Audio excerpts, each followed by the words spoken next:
Hello students.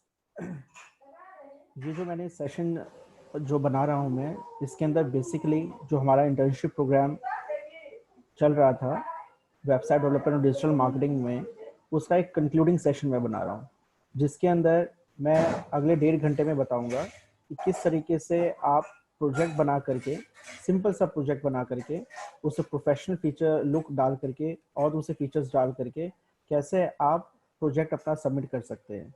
इसमें कोई भी कॉम्प्लेक्स चीज़ ऐसी नहीं बताऊंगा मैं जिसको आप समझ ना पाए और जिसको आप ऐड ना कर पाए। बड़े सिंपल स्टेप्स में आप वेबसाइट बना करके उसको सबमिट कर सकते हैं और सबमिट करके आप इसका कोर्स सर्टिफिकेट जो है वो आप क्लेम कर सकते हैं। तो जल्दी से हम स्टार्ट करते हैं। हमें करना क्या है, तो मैं यहाँ पर स्क्रीन शेयर कर रहा हूँ आपको और स्टेप बाय स्टेप मैं आपको समझाऊंगा कि कैसे प्रोजेक्ट आपको डेवलप करना है। तो सबसे पहले जो हम यहाँ प्रोजेक्ट डेवलप करेंगे वो ऑफलाइन मोड पे करेंगे, यानी कि लोकल सिस्टम पे करेंगे। तो लोकल सिस्टम पे हमें दो चीज़ें चाहिए होगा। पहला तो टेस्टिंग सॉफ्टवेयर, जिसमें कि हम अपने वेब प्रोजेक्ट को टेस्ट कर सकते हैं। तो टेस्टिंग सॉफ्टवेयर में हम यूज़ करेंगे यहाँ पे वैम्प। आप इसकी जगह पे जैम्प भी आप इंस्टॉल कर सकते हैं। तो वैम्प और जैम्प का जो लिंक है कि कैसे आप उसको इंस्टॉल कर सकते हैं अपने सिस्टम पर, वो मैं उसका लिंक जो है मैं आपके ग्रुप में शेयर कर दूंगा। तो फिलहाल हमें करना क्या है, जरा देखते हैं। तो मेरा यहाँ पे वैम्प है, जैसा कि आप देख रहे हैं स्क्रीन पे आइकन बना हुआ है। ये सॉफ्टवेयर ऑलरेडी मेरा इंस्टॉल्ड है यहाँ पर। तो हमें करना यहाँ पर ये है कि इसको डबल क्लिक करना है। जैसे मैं इसको डबल क्लिक करूँगा तो ये मुझसे यहाँ पे एक पॉपअप विंडो खुलेगा जो मुझसे पूछेगा कि क्या मैं इस एप्लीकेशन को इस सिस्टम पे अलाउ करूँगा रन करने के लिए। तो आप यस क्लिक करेंगे। यस करते ही आप देखेंगे कि ये जो वैम्प सर्वर का एक आइकन जो है इस टूल बॉक्स में यहाँ पे बना हुआ आएगा, जो कि ग्रीन कलर का यहाँ पे आपको दिखेगा। अगर फर्स्ट टाइम अगर ये आप एप्लीकेशन चला रहे हैं तो ये आपको इसी पिंक कलर का दिखेगा। थोड़ा सा पेशेंस रखेंगे तो आप देखेंगे कि कुछ मिनट के बाद ये ग्रीन में कन्वर्ट हो जाएगा। तो आपको वेट करना है ये जो आइकन यहाँ पे पहले टूल बॉक्स में आ जाए और ये ग्रीन हो जाए। इसका मतलब ये है कि ये एप्लीकेशन अब स्टार्ट हो चुका है। तो आप अब सीधे इसको टेस्ट कर सकते हैं। तो टेस्ट कर हम कहाँ करते हैं, जितने भी हम वेब प्रोजेक्ट्स बनाते हैं वो अब मैं आपको बता रहा हूँ। जैसे ही आप इस पर राइट क्लिक करेंगे तो यहाँ पर लोकल होस्ट आता है। लोकल होस्ट जैसे ही हम क्लिक करते हैं तो क्लिक करने के बाद सीधे कोई भी ब्राउजर, आपका डिफॉल्ट ब्राउजर जो है वो खुलेगा और वहाँ पर ये लोकल होस्ट का सेटअप आ जाएगा। ये बेसिकली आपका क्या है, तो ये इंडिकेट करता है आपका वो हिस्सा जो कि आपके जहाँ पर आपने अपने वेब प्रोजेक्ट्स रखे हैं। मैं आपको अब बताऊंगा कि बेसिकली ये हिस्सा जो है ये कहाँ पर आपके लोकल सिस्टम में होता है। तो आप सी ड्राइव में जब जाएंगे तो सी ड्राइव में आपको जहां पे वैम्प अगर आपने इंस्टॉल किया तो वैम्प फोल्डर आपको मिलेगा यहाँ पे सी ड्राइव में। अगर जैम्प इंस्टॉल किया तो जैम्प आपको यहाँ पे मिलेगा। आप इसको ओपन कीजिए और इसके अंदर www मिलेगा। वैम्प में आपको www मिलेगा और जैम्प में आपको htdocs मिलेगा। तो इसको आपको ओपन करना है। तो ये वो एरिया है जहां पर जिसको बेसिकली हम क्या कहते हैं कि ये यहाँ पर हम अपने वेब प्रोजेक्ट्स को ऐड करते हैं।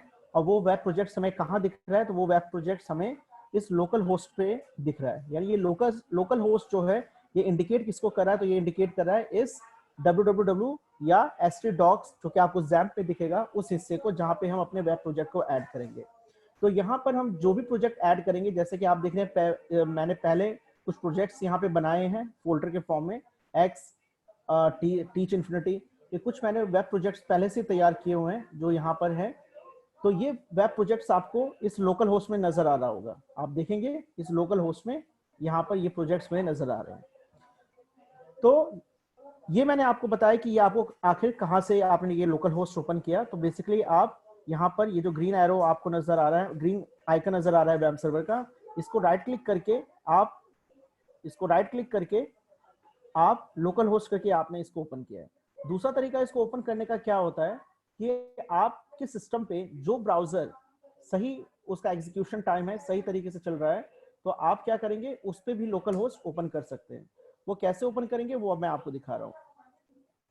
तो आप लोग क्रोम जो है ज्यादातर इस्तेमाल करते हैं, काफी अच्छा ये रन करता है। तो इसी पर ही आप क्या करेंगे, लोकल होस्ट लिखेंगे जैसे ही आप यहाँ पर और एंटर प्रेस करेंगे तो सेम हिस्सा हमें यहाँ पे भी नजर आ जाएगा। तो यानी चाहे आप वहां से ओपन करें या यहाँ से ओपन करें, बात बराबर है। अब हमें क्या करना है, हमें प्रोजेक्ट अब सीधे बनाना है, वेब प्रोजेक्ट बनाना है। तो वेब प्रोजेक्ट जो हम यहाँ पे बनाएंगे वो हम बनाएंगे वर्डप्रेस की मदद से। वर्डप्रेस क्या है? वर्डप्रेस वर्ल्ड का नंबर 1 कंटेंट मैनेजमेंट सिस्टम है। कंटेंट मैनेजमेंट सिस्टम का मतलब क्या होता है ये पहले समझते हैं हम। देखिए, वेबसाइट बनाने के दो तरीके होते हैं। पहला तरीका होता है कि आप बिल्कुल कोड से चलें, यानी सबसे पहले HTML से आप स्टैटिक पेजेस बनाए, फिर उसके बाद उसकी डिजाइनिंग को इम्प्रूव करने के लिए CSS लगाएं, फिर उसके अंदर एनिमेशन और उसके अंदर बिहेवियर ऐड करने के लिए आप जावास्क्रिप्ट लगाएं, फिर उसके बाद उसके अंदर दूसरे फीचर्स जो आपको लगाने, सर्वर साइड के जो फीचर्स लगाने, लाइक डेटाबेस से कनेक्टिविटी करवाना, सेशन जो सेशन क्रिएट करना, या फाइल अपलोड करने का फीचर लगाना, ईमेल सेंड करना, ये सब फीचर्स अगर आपको लगाने तो इसके लिए आप कोई सा भी सर्वर साइड लैंग्वेज इस्तेमाल करते हैं, जैसे कि PHP, JSP या ASP। तो जो दुनिया में सबसे ज्यादा इस्तेमाल होने वाला जो आपका टेक्नोलॉजी है सर्वर साइड पे, वो है PHP। और PHP के कई सारे आपके जो, जिसे हम शॉर्ट हैंड भी कह सकते हैं कि हमारे पास एक ऑल्टरनेटिव होता है, एक सिस्टम होता है जिसके थ्रू हम इन सभी फेसिस से ना गुजर के, बल्कि उस सिस्टम के जरिए ही कुछ ही टाइम में हम अपना प्रोजेक्ट बना सकते हैं, वेब प्रोजेक्ट बना सकते हैं। यानी आपके पास दो ऑप्शन है। पहला ऑप्शन है या तो आप स्टेप बाय स्टेप चीजें बनाएं, HTML सीखें, फिर CSS से बनाएं, फिर जावास्क्रिप्ट का यूज करें, फिर PHP का यूज करें। नहीं तो दूसरा तरीका आप ये है कि सीधे इन चारों को इंटीग्रेट करके एक पूरा सिस्टम आपका बना दिया गया है, जिसे हम कंटेंट मैनेजमेंट सिस्टम कह रहे हैं, वो आपका वर्डप्रेस है। यहाँ पर वर्डप्रेस के अलावा PHP में और दूसरे कंटेंट मैनेजमेंट सिस्टम है, जैसे कि Joomla, Drupal और Magento। ये सब आपके डिफरेंट CMS और है। इस पे भी आप अपना वेबसाइट जो है कुछ ही घंटों में आप बना सकते हैं।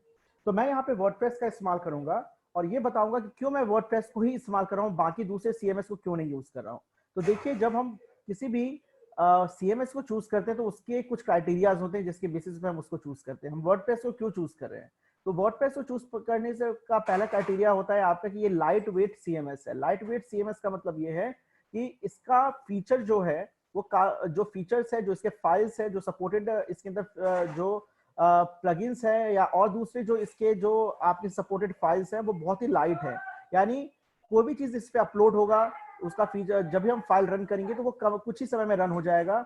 यानी उसके फीचर्स बहुत ही ऑप्टिमाइज्ड है, उसको रन करने में ज्यादा उसको समय नहीं लगता है। बाकी अगर हम Joomla की बात करें या Drupal की बात करें तो उसका जो फीचर्स है वो काफी हैवी है एंड उसको रन होने में ज्यादा टाइम लगता है। दूसरा जो इंपॉर्टेंट चीज है इसके अंदर वो है आपका इसके अंदर कि आप थीम कौन कौन से ऐड कर सकते हैं, कितने डिफरेंट तरह के थीम्स ऐड कर सकते हैं।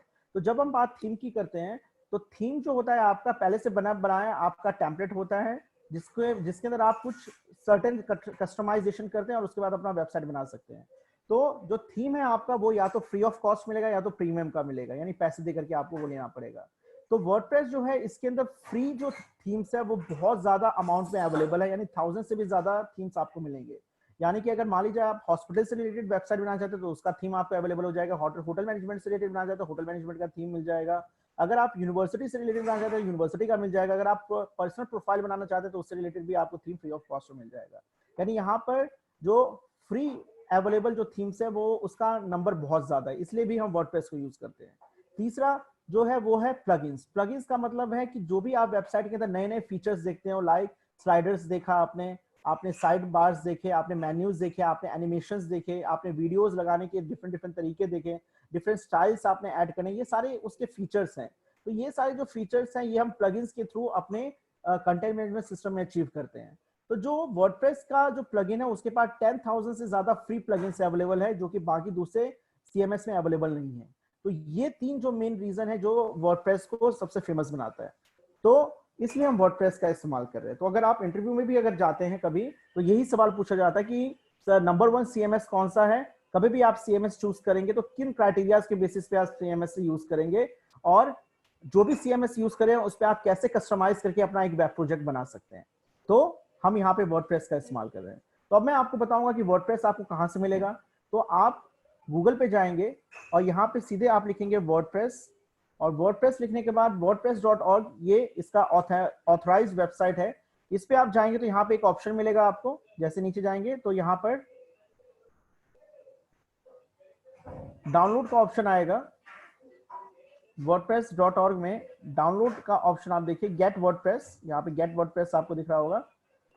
तो आप इस पे क्लिक कीजिए गेट वर्डप्रेस पे, और जैसे आप क्लिक करेंगे तो आप देखेंगे, थोड़ा सा स्क्रॉल डाउन करेंगे तो यहाँ पे आपको ये अवेलेबल होगा, तो आप इसको क्लिक करेंगे तो ये डाउनलोड होना स्टार्ट हो जाएगा।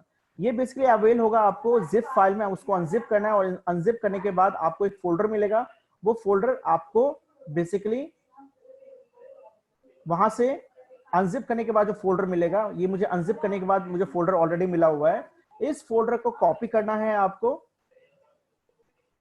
और इसको कॉपी करके आपको जाना कहाँ है, तो वहीं सी ड्राइव में जाइए, वैम्प या जैम्प का फाइल जहां पर है फोल्डर जो है वहां जाइए, www या stdocs में जाइए, और यहां पे जाकर के इस पूरे प्रोजेक्ट को पेस्ट कर दीजिए। तो यानी कि वर्डप्रेस जो है ये पूरा का पूरा एक नॉर्मल फोल्डर की तरह ही आपको मिलेगा, इसके अंदर सारी चीजें पहले से ही बिल्डअप है, हमें बस इसके अंदर कुछ सेटिंग्स करने हैं जिससे हमारा ये पूरा जो फोल्डर ये वेब प्रोजेक्ट में कन्वर्ट हो जाएगा। यानी ये सबसे पहला और सिंपल स्टेप है आपका वेब प्रोजेक्ट बनाने का, कि आप वर्डप्रेस या किसी भी कंटेंट मैनेजमेंट सिस्टम को उठाइए, उसके अंदर पहले से ही थीम होता है, पहले से ही टेम्पलेट होता है, पहले से सेटिंग्स होती है, आप सीधे उसको यहाँ पे रख दीजिए, तो वो और उसके कुछ सेटिंग्स आप कीजिए, जो सेटिंग्स अभी मैं बताऊंगा 5 मिनट की सेटिंग्स है, उस सेटिंग से आप एक वेब प्रोजेक्ट बना सकते हैं। यानी वही वेब प्रोजेक्ट अगर आप चाहें तो सबमिट भी करवा सकते हैं सर्टिफिकेट के लिए। तो ये सबसे आसान तरीका है सर्टिफिकेट क्लेम करने का, कि आप यहाँ पर इसका कुछ सेटिंग्स कीजिए, जो सेटिंग्स करके आप वेब प्रोजेक्ट के तौर पर दे सकते हैं सर्टिफिकेट क्लेम करने के लिए। तो ये आपका वर्डप्रेस है।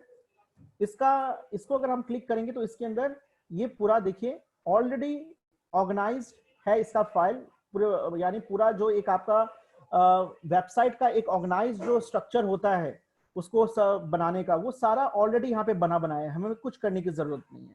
तो ये पूरा एक वेब प्रोजेक्ट है, बस इसके अंदर हमें सेटिंग्स करना है अपने रिक्वायरमेंट के हिसाब से। सपोज मैं अपना वेबसाइट किसके ऊपर बनाना चाहता हूँ, जरा देखिए।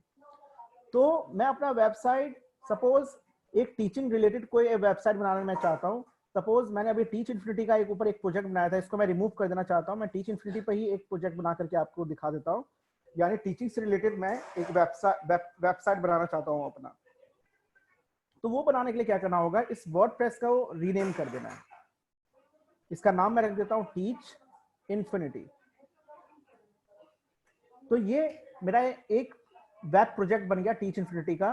अब मैं आपको वो सेटिंग्स बताऊंगा जिस सेटिंग से ये एक फोल्डर एक वेबसाइट में कन्वर्ट हो जाएगा। कैसे होगा वो अब आप देखिएगा।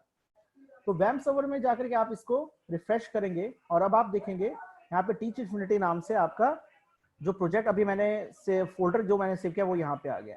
अब इस फोल्डर पे काम करने के लिए हम क्या करेंगे, स्लैश दबाएंगे। स्लैश का मतलब ये है कि हम लोकल होस्ट में हैं अभी, और लोकल होस्ट पर मैं किसके ऊपर जाना है, टीच इन्फिनिटी जो मेरा प्रोजेक्ट है उसके ऊपर जाना है। तो मैं यहाँ पे क्या लिखूंगा, यहाँ पे मैं लिखूंगा टीच इन्फिनिटी, और इसको जैसे ही एंटर करूंगा तो मेरा जो फोल्डर है वर्डप्रेस का वो यहाँ पर ओपन हो जाएगा। तो वो जब ओपन हो जाएगा तो कैसा दिखेगा वो अब आपके सामने आएगा। तो ये अब आप देखिए ये इस तरीके का सेटअप आएगा। अब होता क्या है कि जब भी हमारा कोई वेबसाइट जब ओपन होता है, ये मेरा वेबसाइट है, जब मैं इसको ऑनलाइन जब लाइव करूंगा तो मेरा वेबसाइट किस नाम से जाना जाएगा, टीच इन्फिनिटी के नाम से जाना जाएगा। तो हम वो जो वेबसाइट है वो जो कुछ भी दिखेगा वो चीज कौन दिखा रहा है, कौन उस चीज को प्रेजेंट कर रहा है, तो वो प्रेजेंट कर रहा है एडमिन, यानी सर्वर साइड से वो चेंजेस किए जा रहे हैं, वो प्रेजेंट किया जा रहा है। तो जब हम इस प्रोजेक्ट को ओपन करेंगे तो हम सीधे कहां पर आ जाएंगे, तो हम सीधे एडमिन पैनल पे आ जाएंगे, टीच इन्फिनिटी के एडमिन पैनल पे आ जाएंगे। यानी ये WP एडमिन पैनल है, और इसी एडमिन पैनल पे हमें सेटिंग्स करना है। यानी ये अपने लिए हमें एक इंटरफेस क्रिएट करना है यूजर एडमिन को, सर्वर को, जहां पर जाकर के वो क्या करेगा, सारे कस्टमाइजेशन करेगा वेबसाइट के अंदर। और वो वेबसाइट कहां दिखेगा, वो वेबसाइट दिखेगा टीच इन्फिनिटी जो मैंने अभी अपना प्रोजेक्ट सेलेक्ट किया है। तो ये एडमिन लेवल पे कैसे सेटिंग्स किया जाएगा वो अब मैं आपको बताता हूं, वो जरा ध्यान से देखिएगा।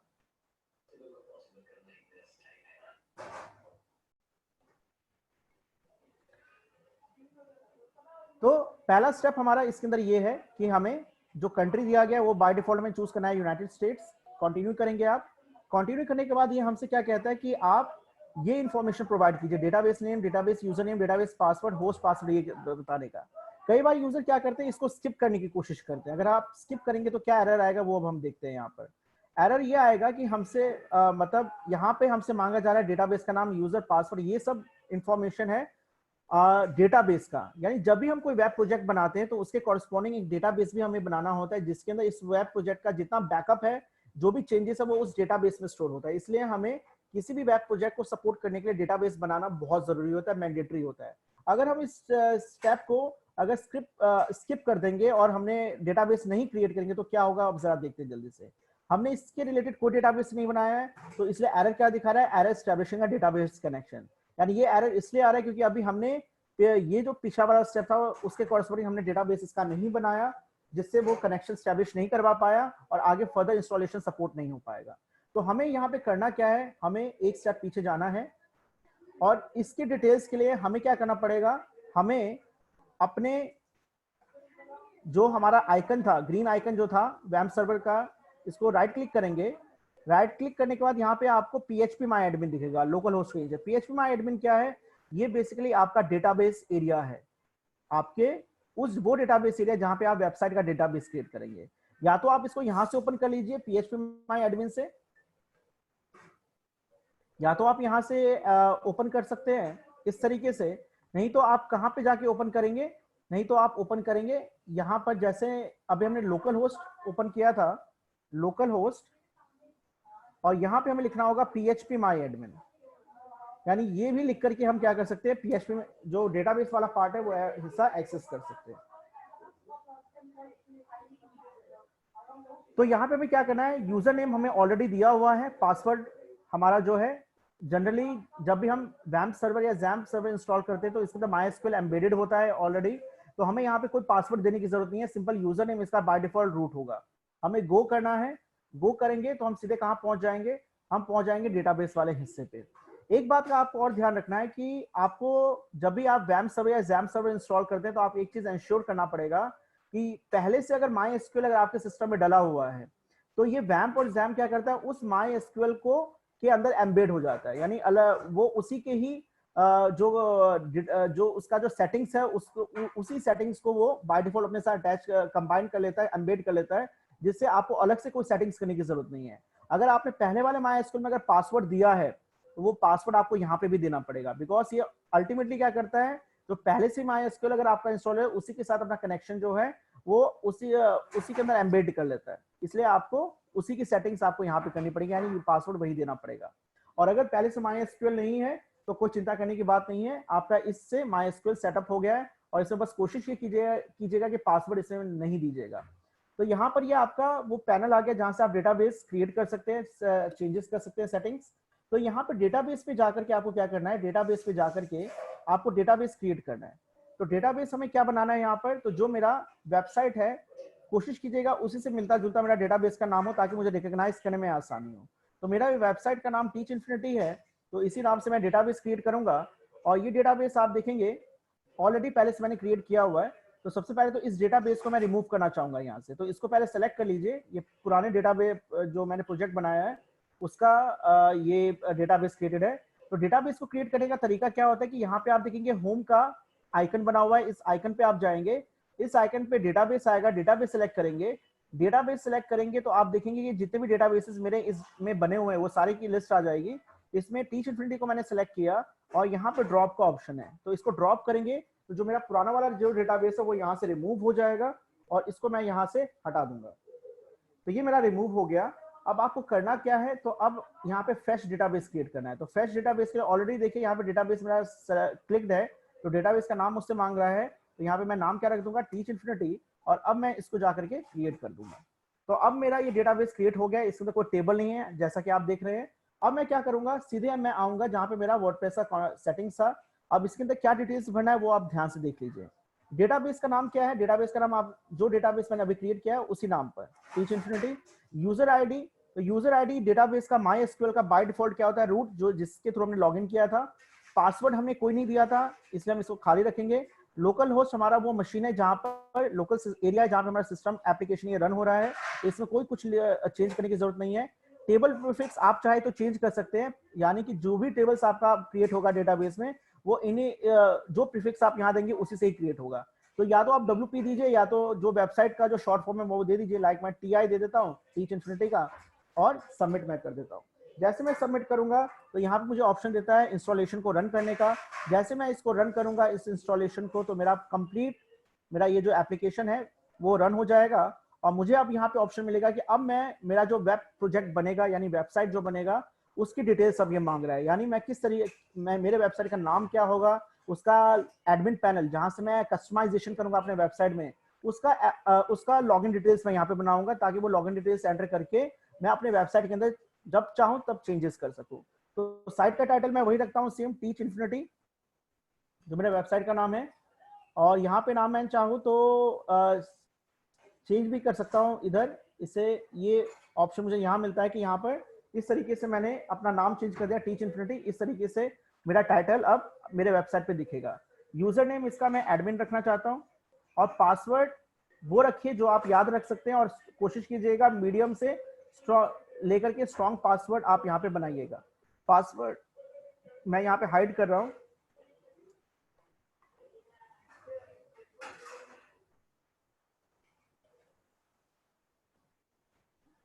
तो ये मेरा पासवर्ड हो गया। और यहाँ पे ईमेल आईडी, यानी ये ईमेल आईडी देना क्यों जरूरी है, ये आपको जैसे मैं आगे जाऊंगा तब आपको पता लगेगा ये ईमेल आईडी क्यों जरूरी होता है। तो ईमेल आईडी मैंने ये दे दिया है फिलहाल। और यहाँ पे वर्डप्रेस आप इंस्टॉल कर देंगे। तो अब आपका वर्डप्रेस यानी जो पहले एक फोल्डर था आपका, अब एक प्रॉपर प्रोजेक्ट में ये कन्वर्ट हो जाएगा। वो अब आप देखेंगे। अब जैसे मैं लॉगिन करूंगा यहाँ पर, तो अब मैं सीधे कहाँ आ गया, यानी वो एरिया जहां से मैं इस वेबसाइट के अंदर चेंजेस कर सकता हूं। तो ये मेन सेटिंग्स आपको करना होता है, क्योंकि हमें इस एग्जिस्टिंग फोल्डर के अंदर जो वेबसाइट है मेरा उसके अंदर कस्टमाइजेशन वगैरह करना है। तो आप यहाँ पे जाइए, एडमिन लिखिए और एडमिन लिखने के बाद पासवर्ड यहाँ दीजिए जो पासवर्ड अभी आपने एंटर किया था। और जैसे मैं लॉगिन करूंगा तो अब आपको क्या दिखेगा, तो एक डैशबोर्ड दिखेगा। यानी डैशबोर्ड का मतलब ये है कि जहां से एज एन एडमिन आप वेबसाइट के अंदर चेंजेस करोगे। तो ये आपका डैशबोर्ड है। और अगर आपको चेक करना है कि आपका वेबसाइट कैसा दिख रहा है अभी इनिशियल लेवल पे, तो आप व्यू विजिट साइट कर सकते हैं। नए टैब में मैं इसको ओपन करूंगा, देखेंगे जरा। तो मेरा अभी फिलहाल जो वेबसाइट है वो इस तरीके से दिखेगा। अगर आप चाहें तो ये भी आप मुझे सबमिट कर सकते हैं टू क्लेम द सर्टिफिकेट। यानी ये सबसे सिंपल और फंडामेंटल है। अगर आप के पास टाइम नहीं है, इनफ सफिशिएंट टाइम नहीं है, तो आप कम से कम ये भी आप मुझे सबमिट कर देंगे तो आपको सर्टिफिकेट मिल जाएगा। तो ये मैंने पहला ऑप्शन आपको दे दिया है। अब मैं यहाँ पे बताता हूँ कि इसके आगे अगर आपको चेंजेस करने हैं और प्रोफेशनल वेबसाइट आपको बनाना है तो कैसे आप बना सकते हैं। देखिए, मेन चीज जो इंटर्नशिप प्रोग्राम का जो मेरा मकसद था वो ये था, दो मकसद मैं लेके चला था। पहला सबसे मेन जो पर्पस था वो था वेबसाइट आपको डेवलप करना आ जाए।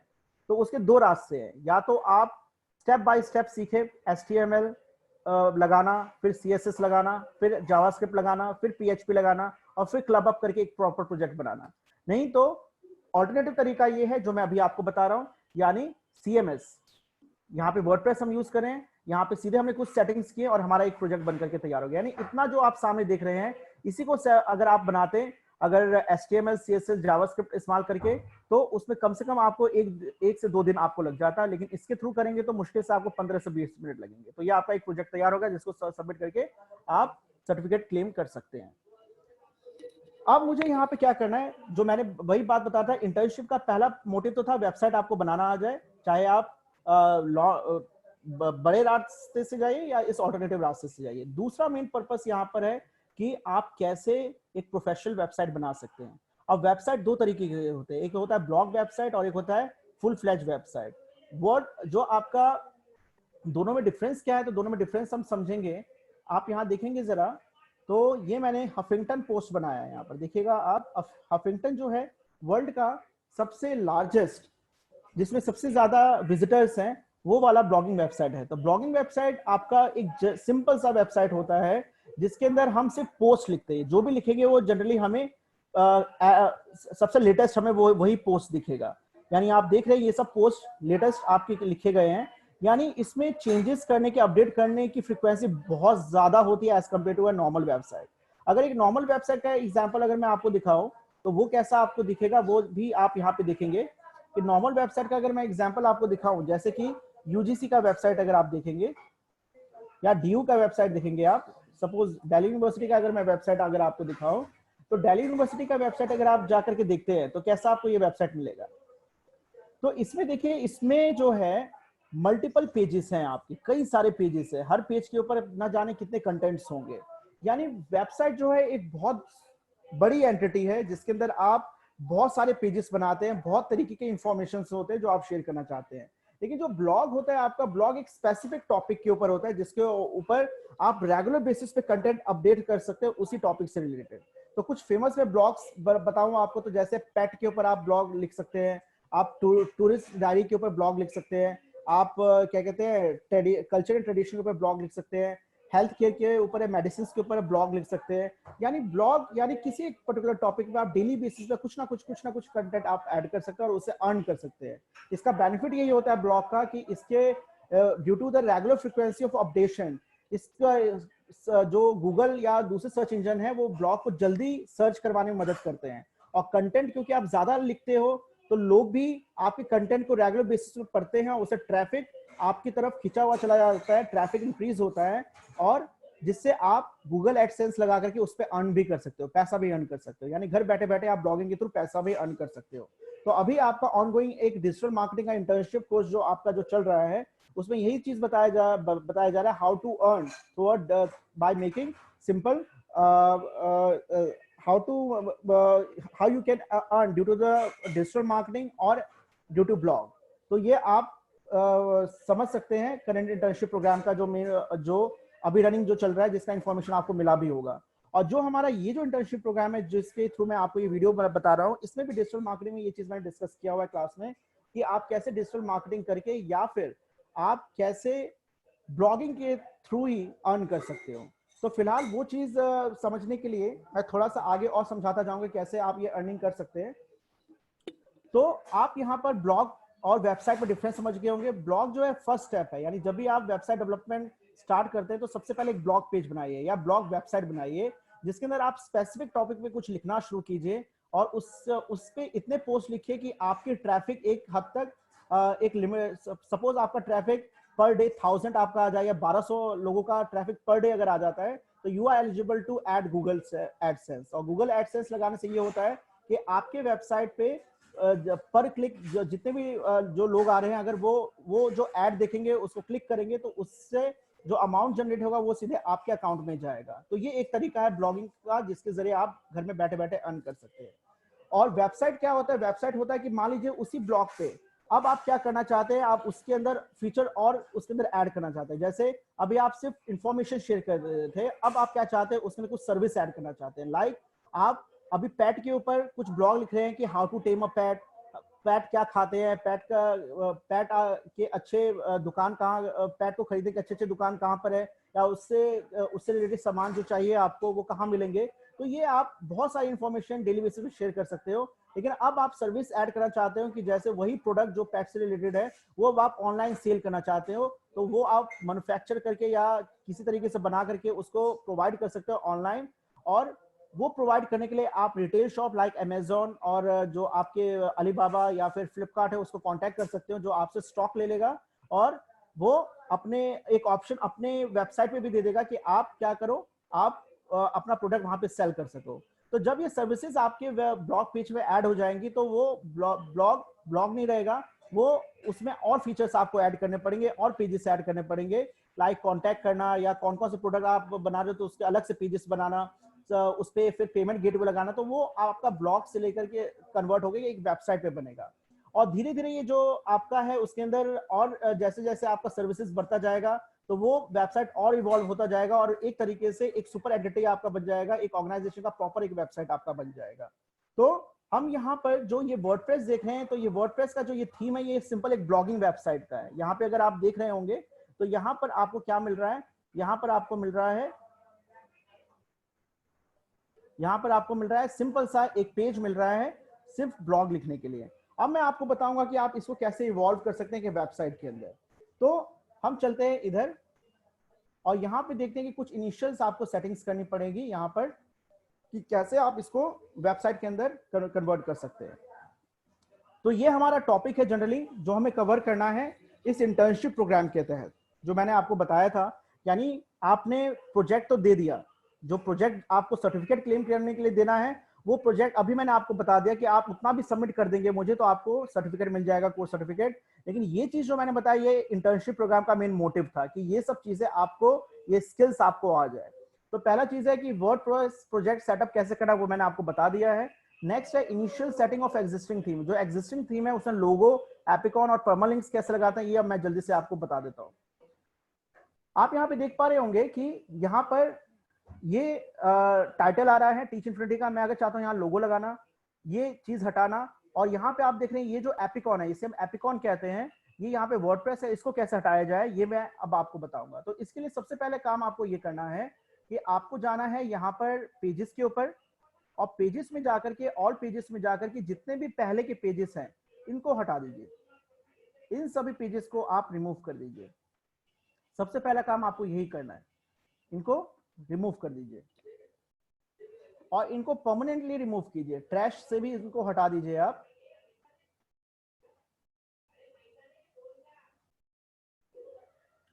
इसको आप यहां से भी हटा दीजिए,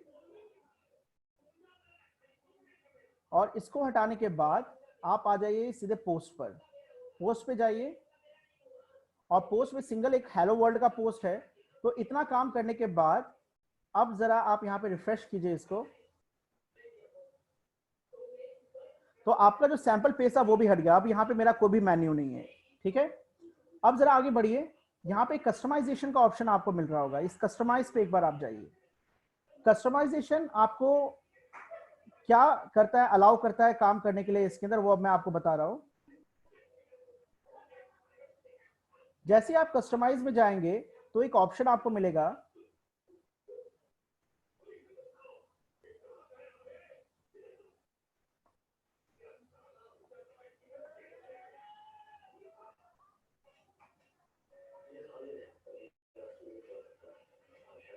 ये पेजेस यहाँ पे लिंक्स अपने आप से ऐड हुए हैं। पहले मैं आपको बताता हूँ इसका जो साइट आइडेंटिटी में जाकर के आप लोगो यहाँ से लगा सकते हैं। और लोगो बनाने के लिए, फ्री लोगो बनाने के लिए आपके पास एक मैं वेबसाइट बता रहा हूँ, लोगो मेकर। यहाँ पे जाकर के आप क्या कर सकते हैं, अपने वेबसाइट के लिए लोगो बना सकते हैं। तो यहाँ पे जाकर के आप लोगो डिजाइन कर लीजिए, और यहाँ पे लोगो डिजाइन करना काफी आसान है।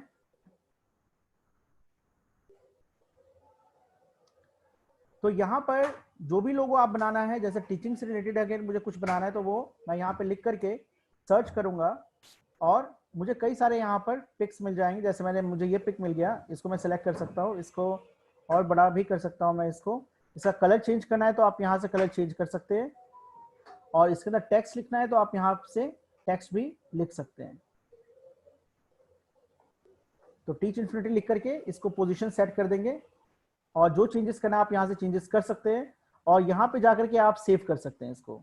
जब सेव करेंगे तो सेव करने के बाद आपको यहाँ पे कुछ डाउनलोड करने की यहाँ पर जब ये ऑप्शन आपको मिलेगा डाउनलोड करने का, तो यहाँ पर नो थैंक्स आप कर दीजिएगा, और ये ऑटोमेटिकली आपका लोगो यहाँ पर डाउनलोड हो जाएगा।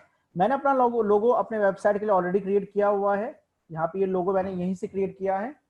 तो ये लोगो जो है ये मैं अपने वेबसाइट पे एज अ लोगो लगाना चाहता हूँ, तो वो देखिएगा मैं कैसे लगाऊंगा। यहाँ पे जाकर के जो कस्टमाइज है, कस्टमाइज के अंदर जाकर के इस लोगो के अंदर ये जो टेक्स्ट है, टेक्स्ट में हटा देता हूँ, मुझे टेक्स्ट नहीं चाहिए, इसकी जगह मुझे लोगो चाहिए। और कोशिश कीजिए जो भी लोगो आप बना रहे हैं उसके अंदर आपके वेबसाइट का जो टाइटल है वो टाइटल और उसका टैगलाइन दोनों ही उसके अंदर हो तो ज्यादा बेटर रहेगा, ताकि आपको अलग से कोई टेक्स्ट लिखने की जरूरत ना पड़े। तो यहाँ पर मैंने लोगो ऑलरेडी बनाया हुआ है, उस लोगो को मैं यहाँ पर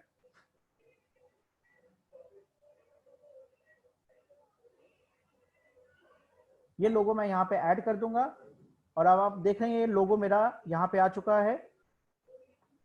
और यहाँ पे सेलेक्ट का ऑप्शन है, इसको सेलेक्ट करना है आपको।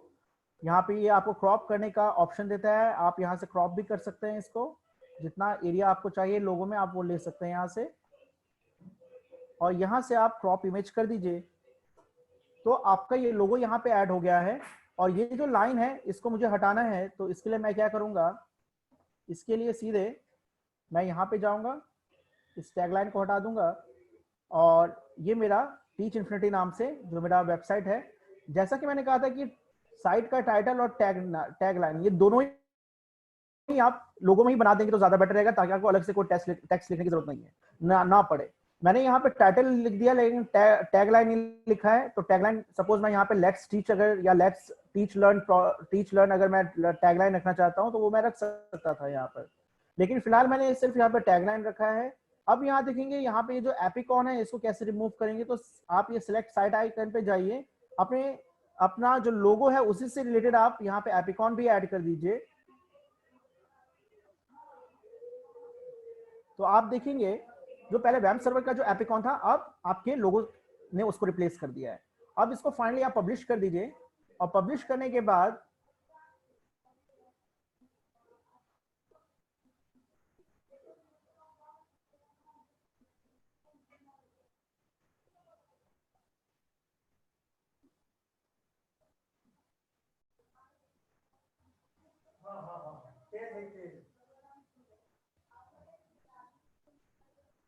तो पब्लिश करने के बाद हमें सीधे जाना है अपने वेबसाइट वेब प्रोजेक्ट की तरफ और देखना है कि ये चेंजेस वहां पर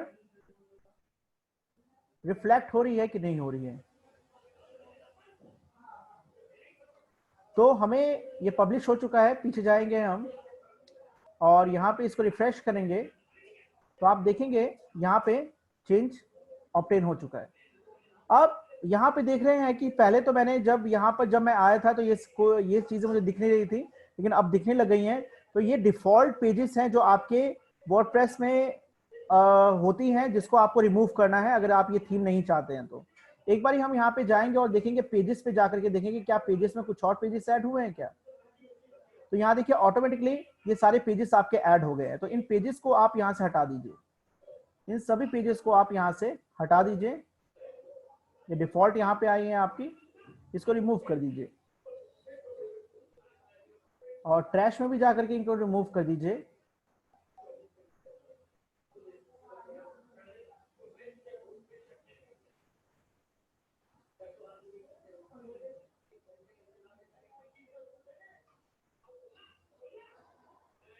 तो ये सारे पेजेस रिमूव करने के बाद एक बार पोस्ट पे भी हम जाते हैं, देखते हैं पोस्ट पे कोई पोस्ट तो नहीं लिखा हुआ पहले से। तो यहाँ पे हेलो वर्ल्ड पहले से ही था, इसको हमें कुछ करने की जरूरत नहीं है।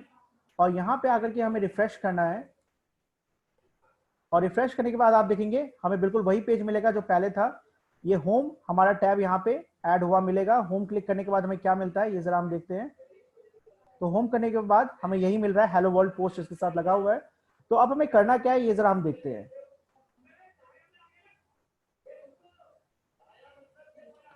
तो सबसे पहला काम हमारा ये है कि अभी मैंने आपको बताया कि ये इनिशियल सेटिंग जो होती है लोगो और एपिकॉन ये मैंने बता दिया। परमालिंक्स एक मैं चीज बताना चाहूंगा, परमालिंक्स क्या होता है।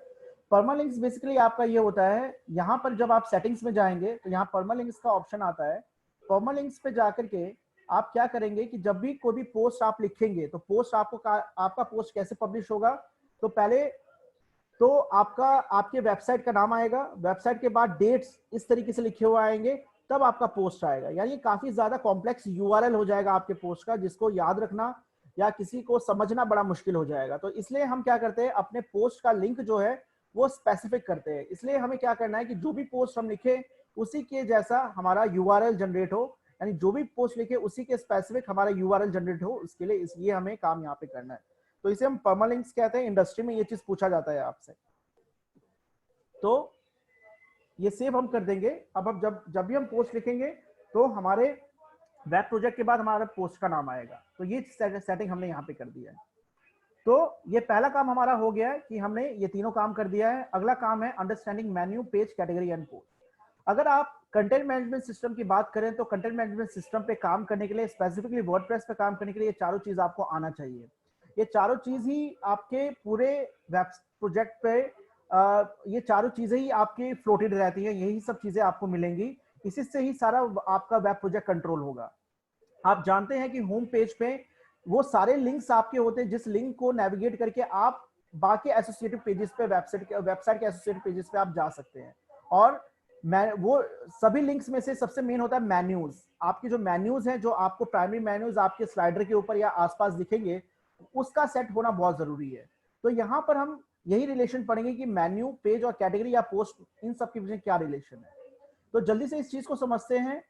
अगर आप इस सेक्शन को थोड़ा बार बार देखिएगा अगर आपको समझ में नहीं आता, बिकॉज इसमें क्लियरली मैं आपको बता रहा हूँ कि पेज, मेन्यू, कैटेगरी और पोस्ट में क्या रिलेशन होता है, बिकॉज इसमें ज्यादातर लोग फर्स्ट टाइम पे मिस्टेक कर जाते हैं।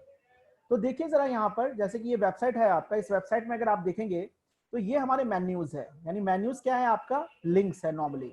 और इन मेन्यूज पे अगर मैं जाऊंगा तो आप देखेंगे, जैसे एकेडमिक्स पे मैं क्लिक करता हूं तो इस मेन्यू के कॉरस्पॉन्डिंग क्या है, ये पेज खुलता है। दिस इज योर पेज, ये पूरा पेज है आपका। और इस पेज में अगर आप देखेंगे, इस पेज में अगर आप देखेंगे तो ये आपके क्या है, ये आपके इसके फर्दर पेजेस हैं। यानी पेज के अंदर ही पेज है आपका। तो हम मेन्यू और पेज इन दोनों को एक साथ रिलेट करके हम चलते हैं। यानी जितने आपके मेन्यूज होंगे उसके कॉरस्पॉन्डिंग आपको उतने पेजेस खुलेंगे। तो मैं आपको बताता हूं मेन्यू और पेज हम कैसे क्रिएट करते हैं। तो आप सबसे पहले यहां जाएंगे पेजेस के अंदर, और जो नेसेसरी पेजेस हैं वो अब आप क्रिएट करेंगे। तो पेज क्रिएट करने के लिए आप यहां पे ऐड न्यू करेंगे।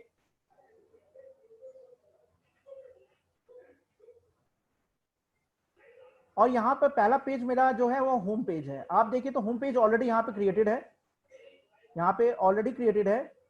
और अगर मैं यहाँ पे जाता हूँ ऑल पेजेस में जाऊँ तो क्या मेरा होम यहाँ पे भी है, तो यहाँ पे होम नहीं है। यानी होम मेरा यहाँ पे पेज क्रिएटेड नहीं है, वो बाय डिफॉल्ट वहां पे दिखा रहा है। तो सबसे पहला पेज हमें क्या बनाना है, तो सबसे पहला पेज हमें बनाना है होम पेज। तो सबसे पहला पेज हमारा बनेगा होम, और इसको हम पब्लिश कर देंगे। तो ये होम जो है मेरा पब्लिश हो गया, पहला पेज क्रिएट हो गया है। फिर दूसरे पेज पे हम जाए, होम हमारा क्रिएट हो चुका है। अगला पेज हम बनाएंगे यहाँ पर। तो किसी भी वेब प्रोजेक्ट में या वेबसाइट में हम जो नेसेसरी लिंक्स बनाते हैं वो क्या क्या होते हैं। पहला तो होम हो गया, दूसरा अबाउट अस, दूसरा जो होगा वो होगा अबाउट अस का, जो कि ये बताएगा कि आपका जो वेब प्रोजेक्ट है या वेबसाइट है वो आखिर है क्या, उसका इवोल्यूशन कैसे हुआ, उसके टीम क्या है, वो काम कैसे करती है, उसका इंफ्रास्ट्रक्चर क्या है, उसका स्कोप क्या है, उसका प्रियम्बल क्या है। ये सारी बातें हम अबाउट अस में बताते हैं। तो इसे भी हमने दूसरा पेज हमने बना दिया। और उसके बाद जब आप एक और पेज बनाएंगे, और वो पेज होगा आपका आपके वेबसाइट से रिलेटेड, यानी जो आप काम करवाना चाहते हैं। तो सपोज मेरा टीच इन्फिनिटी है, तो टीच इन्फिनिटी में मैं टीचिंग से रिलेटेड जो है एक पेज बनाऊंगा और इसको मैं पब्लिश कर दूंगा। तो यानी मेरे 3 यहाँ पे पेजेस क्रिएट हो गए हैं। और अगर मैं इसको रिफ्रेश करता हूं तो बाय डिफॉल्ट अगर आप देखेंगे तो वो जो 3 पेजेस मैंने क्रिएट किए हैं, वो 3 पेजेस जो मैंने क्रिएट किए वो यहाँ पे नहीं आए हैं। क्यों नहीं आए, बिकॉज मैंने उसके लिए मेन्यू नहीं बनाया है। यानी पहले हमें मेन्यू बनाना पड़ेगा, उस मेन्यू से उन पेजेस को हमें लिंक करवाना पड़ेगा। तो वो कैसे होगा वो आप हम देखते हैं।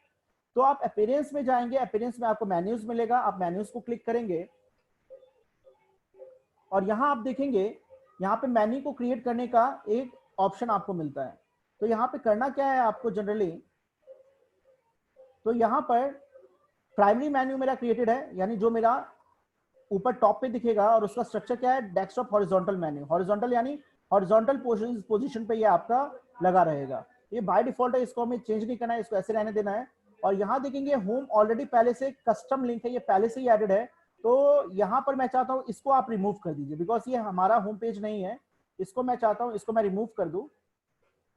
और यहाँ पे जो अभी हमने पेजेस क्रिएट किए हैं इसको मैं यहाँ पे मेन्यू के अंदर ऐड करना चाहूंगा। ये जो मेन्यू है मेरा प्राइमरी मेन्यू जो है, इसके अंदर ये जो मैंने पेजेस क्रिएट किए हैं वो मैं ऐड कर देना चाहता हूँ।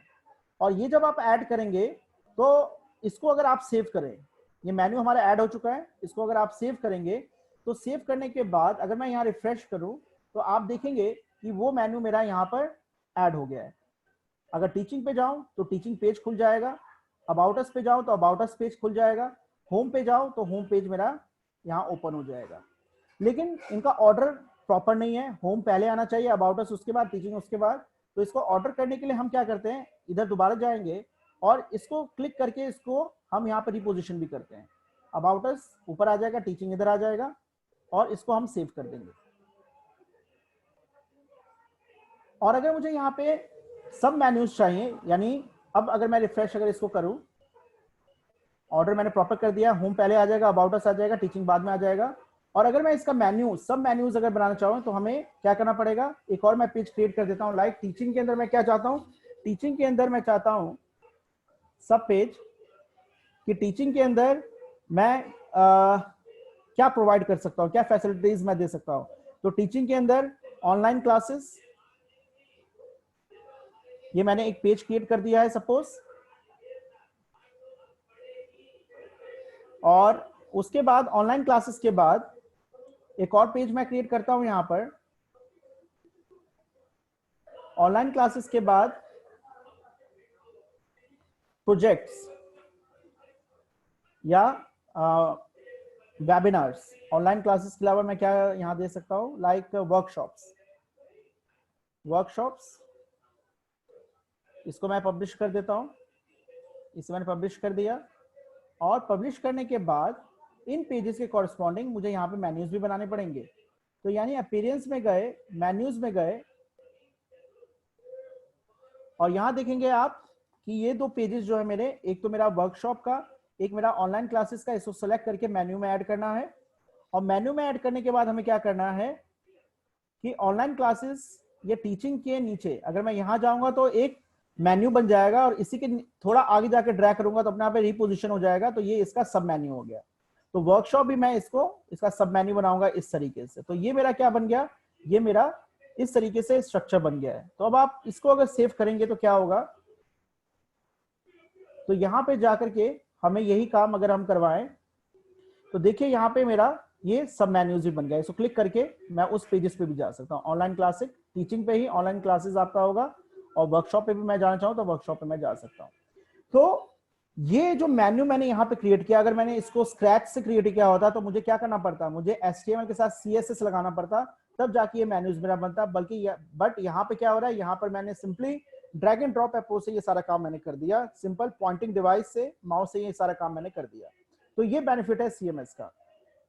तो ये पेज मेरा ऐड हो चुका है, ये पेजेस मैंने ऐड कर दिए हैं। अब आखिरी चीज मैं आपको बता रहा हूँ। देखिए होता क्या है कि इन पेजेस का डिजाइन हमें इंडिविजुअली अब करना पड़ेगा। जैसे होम है तो होम में मुझे क्या करना पड़ेगा, इसको प्रॉपरली मुझे डिजाइन अप करना पड़ेगा। तो वो डिजाइन कैसे करेंगे अभी मैं थोड़ी देर में बताऊंगा।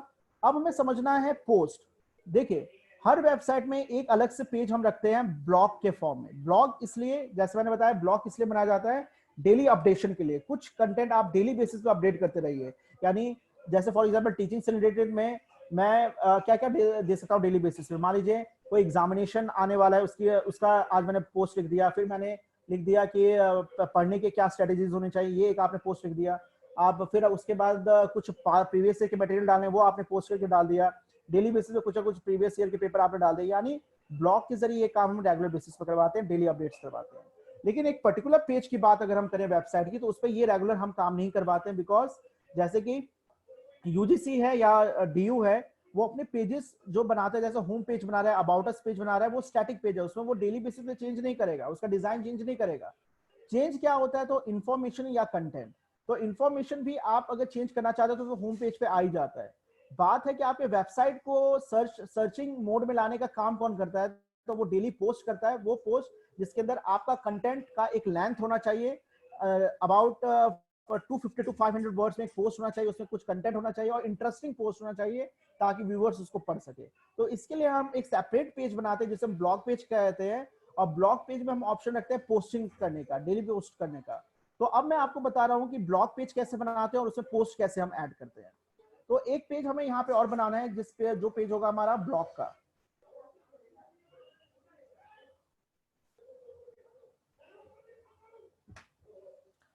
तो यहां पर मैंने ब्लॉग नाम से एक पेज बना दिया, इसको पब्लिश मैंने कर दिया। इसका मेन्यू मैं बना दूंगा, और इसके अंदर ये तो ब्लॉग हो गया, ये ब्लॉग पेज मेरा बन जाएगा, इसलिए मैं मेन्यू भी बना दूंगा, कोई दिक्कत नहीं है। लेकिन सवाल अब ये है कि मुझे अब पोस्ट लिखना है। तो पोस्ट करने के लिए हमें क्या करना पड़ेगा, तो पोस्ट लिखने के लिए यहाँ पे दो कॉन्सेप्ट हम पढ़ेंगे। जैसे हमने मेन्यू और पेज दोनों को लिंक किया, उसी तरीके से पोस्ट लिखने के लिए हमें कैटेगरी बनाना पड़ता है। तो हम यहाँ पे क्या करेंगे, पोस्ट पे पहले जाएंगे। इससे पहले मैं अपीयरेंस में मेन्यूज में जाकर के ब्लॉग पेज को भी मैं लिंक कर देता हूं ताकि आपको कोई कंफ्यूजन ना हो। तो यहाँ पे ब्लॉग भी मैंने पेज बनाया है, तो जैसे बाकी पेजेस को मैं ऐड कर रहा था वैसे यहाँ पे मैं इसको भी ऐड कर दूंगा और ये मेरा ब्लॉग पेज यहाँ पे बन गया है। इसको सेव करूंगा और सेव करने के बाद यहाँ पर अब आप देखेंगे ये ब्लॉग ऑप्शन भी मेरा बन चुका है और ब्लॉग अब ये नॉर्मल पेज है, ये नॉर्मल पेज है बाकी पेजेस के जैसा। बस अब मुझे इसके अंदर क्या करना है, इसके अंदर डेली पोस्ट लिखने का ऑप्शन बनाना है। तो सबसे पहले तो पोस्ट लिखने से पहले मुझे कैटेगरीज बनाने हैं। तो कैटेगरीज क्या होते हैं, जैसे कि अगर आप, मैं अभी हफिंगटन पोस्ट मैंने अगर आपको दिखाया था, हफिंगटन में देखिए आप, हफिंगटन एक नॉर्मल आपका ब्लॉगिंग वेबसाइट है और ये कैसा ब्लॉगिंग वेबसाइट है, ये न्यूज से रिलेटेड ब्लॉग साइट है। आपको पता है कि जब भी आप ब्लॉग लिखना चाहते हैं तो आप पहले फील्ड चूज करते हैं जिस फील्ड में पोस्ट लिखने के ऑप्शन ज्यादा हो। तो न्यूज बढ़िया ऑप्शन है, आप डेली बेसिस पे कुछ ना कुछ न्यूज लिख सकते हैं और न्यूज के कई सारे कैटेगरीज है, like corona virus, politics, 2020 election, entertainment, life, personal, ये सब डिफरेंट कैटेगरीज है और इन डिफरेंट कैटेगरीज में आपको इसके कॉरेस्पॉन्डिंग अलग अलग पोस्ट मिलेंगे। यानी कोरोना वायरस से रिलेटेड जितने भी पोस्ट लिखे गए हैं वो इस कैटेगरी में आपको मिलेगा, इस कैटेगरी में आपको मिलेगा। यानी जो भी पोस्ट करेंगे लेटेस्ट वो आपको यहाँ पे दिखेगा, ये लेटेस्ट आपको दिखेगा। अगर आपको एंटरटेनमेंट चाहिए तो एंटरटेनमेंट कैटेगरी पे क्लिक करो और आपको एंटरटेनमेंट से रिलेटेड जो लेटेस्ट पोस्ट लिखे गए हैं वो आपको उस सीक्वेंस में मिलेगा। यानी कि हम ब्लॉग के अंदर पोस्ट का कॉन्सेप्ट रखते हैं और पोस्ट जो है, जो भी पोस्ट लिखेंगे वो एक पर्टिकुलर कैटेगरी से बिलोंग करेगा। तो यहां पर हम क्या करना चाहते हैं कि टीच इन्फिनिटी में अगर मुझे कैटेगरी क्रिएट करना है तो कैटेगरी के लिए मुझे पोस्ट पे जाना पड़ेगा। पोस्ट में नीचे कैटेगरीज का ऑप्शन हमें मिलता है। तो कैटेगरीज में जाकर हम क्या करेंगे, अभी अनकैटेगराइज एक कैटेगरी था, अब यहाँ पे हम कुछ कैटेगरीज लिखना चाहते हैं। लाइक फॉर एग्जाम्पल टीचिंग से रिलेटेड मैं क्या क्या करना चाहता हूँ, टीचिंग से रिलेटेड मैं यहाँ पर फॉर एग्जाम्पल टीचिंग से ब्लॉग में मैं किससे रिलेटेड ब्लॉग लिखना चाहता हूं तो आप समझ सकते हैं, जैसे कि एग्जाम से रिलेटेड मैं ब्लॉग लिखना चाहता हूं तो इसको मैंने एंटर कर दिया। उसके अलावा मैं किससे रिलेटेड ब्लॉग लिखना चाहता हूं, स्टूडेंट से रिलेटेड ब्लॉग लिखना चाहता हूं तो ये मैंने यहाँ पे कर दिया। और किसके through, for example syllabus, syllabus से रिलेटेड मैं ब्लॉग लिखना चाहता हूँ, कैटेगरी बनाना चाहता हूँ। स्टूडेंट जो है ये मैं अलग से नहीं चाहता, इसको मैं रिमूव कर देना चाहता हूँ, इसको मैं रिमूव करना चाहता हूँ। फिलहाल मैं दो रखना चाहता हूँ, एक तो सिलेबस हो गया, एक एग्जाम हो गया और तीसरा आप क्वेश्चन पेपर्स रख सकते हैं। तो ये कैटेगरीज मैंने रख दिया। तो आपको पता है कि ये जो चीजें हैं ये हमेशा आपके क्या होते हैं, इस पे डेली बेसिस पे कुछ ना कुछ आप डाल सकते हैं। जैसे क्वेश्चन पेपर की बात करें तो आज आपने बीएससी ऑनर्स के क्वेश्चन पेपर डाल दिए, बीएससी ऑनर्स में कई सारे आपके पेपर्स हैं तो हर दिन आपने क्या किया, एक पेपर का एक क्वेश्चन पेपर डाला। तो मान लीजिए एक पेपर के आपके मान लीजिए 4 क्वेश्चन पेपर है प्रीवियस ईयर के, तो यानी 4 दिन के लिए आपके यहाँ 4 पोस्ट हो गए हैं। इसी तरीके से फिर आपने मैथमेटिक्स का चूज किया, दूसरा पेपर आपने चूज किया, तो मान लीजिए किसी भी कोर्स में अगर 15 पेपर्स हैं या 20 पेपर्स हैं और सब में 4 प्रीवियस ईयर के क्वेश्चन पेपर है तो आपके कुल मिलाकर के 80 आपके पेपर्स हो गए, यानी 80 पोस्ट तो ऐसे आपके बन गए।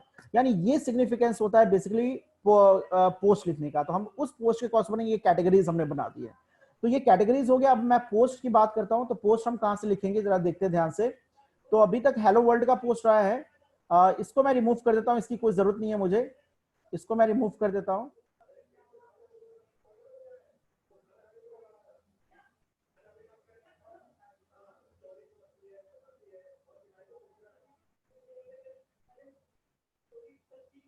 देखिए तो नया पोस्ट मैं लिखता हूं, फॉर एग्जांपल क्वेश्चन पेपर से रिलेटेड ही मैं कुछ लिखना चाहता हूं तो मैं यहां पे लिख देता हूं क्वेश्चन पेपर के लिए।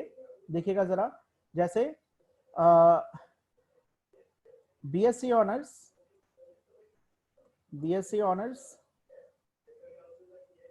First sem, first sem AI, first sem बस आप लिख दीजिए। फर्स्ट सेम में जितने भी पेपर्स आते हैं वो है तो वो आप कर सकते हैं, नहीं तो एआई आप लिख सकते हैं, एआई 2018 एआई ऐसे कुछ करके आप कर सकते हैं। कैटेगरीज उसका भी बना सकते हैं, एआई का कैटेगरीज बना सकते हैं, उससे प्रीवियस ईयर के जो पेपर्स हैं वो पोस्ट के फॉर्म में आप लिख सकते हैं। तो फिलहाल सपोज बीएससी ऑनर्स का मैंने पोस्ट लिखा तो इसको मैंने कहां पर रखा, क्वेश्चन पेपर में भी आ सकता है, सिलेबस में भी आ सकता है, एग्जाम में भी आ सकता है, यानी तीनों कैटेगरीज में ही आ सकते हैं।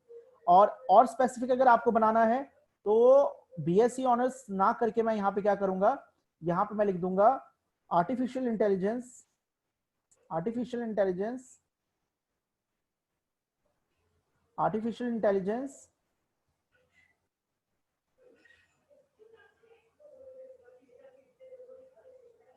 Previous year, artificial intelligence 2019 question paper. तो ये हमारा एक पोस्ट हो जाएगा। अब इस पोस्ट में आप क्या कर सकते हैं, जरा देखिए। इस पोस्ट में ये तो टाइटल हो गया आपका, और इसके अंदर लिखने के लिए कंटेंट। तो जैसे आप इसके अंदर कंटेंट क्या देना चाहते हैं, तो आप यहाँ पे जैसे ही प्लस पे करोगे तो ब्लॉक आ जाएगा, डिफरेंट डिफरेंट ब्लॉक्स। एक पैराग्राफ अगर आपको ऐड करना है तो पैराग्राफ आप यहाँ पे ऐड कर दीजिए। जैसे क्लिक करेंगे तो यहाँ पे पैराग्राफ क्रिएट हो जाएगा। पैराग्राफ लिख सकते हैं कि कुछ इंट्रोडक्शन आप दे सकते हैं कि welcome to this page, welcome to this post where question paper of year 2019 where AI question paper of 2019 is available। ये आपने लिख दिया, और ये लिखने के बाद आप एंटर करेंगे। एंटर करने के बाद यहाँ पर आप अब इमेज लगा सकते हैं या फिर यहाँ पे पीडीएफ लगा सकते हैं, जो भी आपको लगाना है वो ऑप्शन आप यहाँ से दे सकते हैं। तो आप यहाँ पर वो ऑप्शन दे दीजिए, ठीक है। और उसके बाद यहाँ पर किस कैटेगरी से बिलोंग करता है, तो वो कैटेगरी मैंने आपको अभी बता ही दिया है।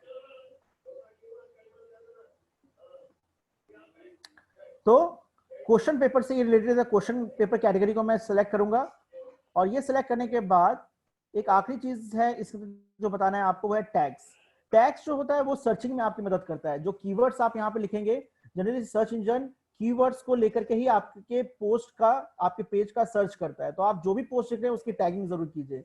तो जैसे एआई एक आपका टैग हो गया, प्रीवियस पेपर, या इसको ऐसे लिखे एआई प्रीवियस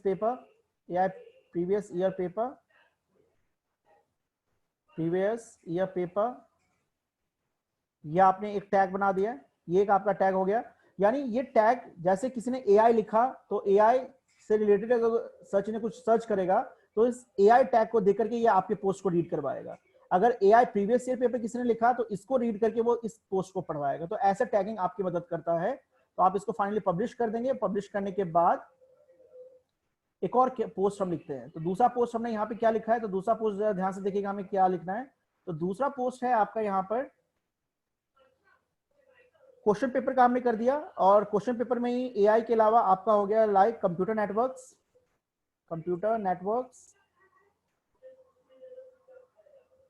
2019 क्वेश्चन पेपर। तो ये भी आपका क्वेश्चन पेपर हो गया, और इसमें भी कुछ कंटेंट ऐड कर देंगे और इसको इस कैटेगरी में आप रख देंगे, इसको पब्लिश करवा देंगे। तो यानी क्वेश्चन पेपर कैटेगरी से रिलेटेड मेरे 2 पोस्ट हो गए हैं। अब मैं नया पोस्ट ऐड करता हूं। अब मैं इसको किस कैटेगरी में रखूंगा, तो 2 कैटेगरीज था। एक था एग्जाम का, तो यहां लिख दीजिए exam dates of BSc honours first sem, या exam dates of BSc honours आप कर दीजिए। इसको एग्जाम कैटेगरी में रखिए और इसको पब्लिश कर दीजिए। तो ये इस कैटेगरी के लिए पोस्ट आपका हो गया। अब इसी तरीके से अगर मान लीजिए एक और मैं यहाँ पे लास्ट जो ब्लॉग में लिखना चाहता हूँ वो किस कैटेगरी के लिए लिखना चाहता हूँ, तो वो है मेरा सिलेबस से रिलेटेड। तो आप यहाँ पे लिख सकते हैं सिलेबस ऑफ बीएससी ऑनर्स, या सिलेबस ऑफ कॉमर्स मैं कर देता हूँ यहाँ पे कॉमर्स। पब्लिश करने से पहले एक बार हमें क्या करना है, इसकी कैटेगरी को ऐड करना है। तो ये हो जाएगा सिलेबस पे, और इसको आप पब्लिश कर सकते हैं। तो आप चाहें तो एक से ज्यादा कैटेगरी भी ले सकते हैं, नहीं तो आप स्पेसिफिक कैटेगरी भी ले सकते हैं। तो ये आपका हो गया। और इन कैटेगरीज को अब हमें क्या करवाना है, अब ध्यान से देखिएगा, मेन्यूज में जाकर के, अपीयरेंस में जाकर के, मेन्यूज में जाकर के अब हम इसको ऑर्गेनाइज करेंगे। कैसे ऑर्गेनाइज करेंगे, अब ये आप ध्यान से देखेंगे। यहाँ पर कैटेगरीज में ऑप्शन आता है आपका। तो ये 3 कैटेगरीज जो हैं आपके, इन कैटेगरीज को मैं मेन्यू में ऐड कर देना चाहता हूँ। और मेन्यूज में ऐड करने के बाद ब्लॉक के अंदर इसके सब आइटम्स में बना दूंगा, question paper, exam and syllabus.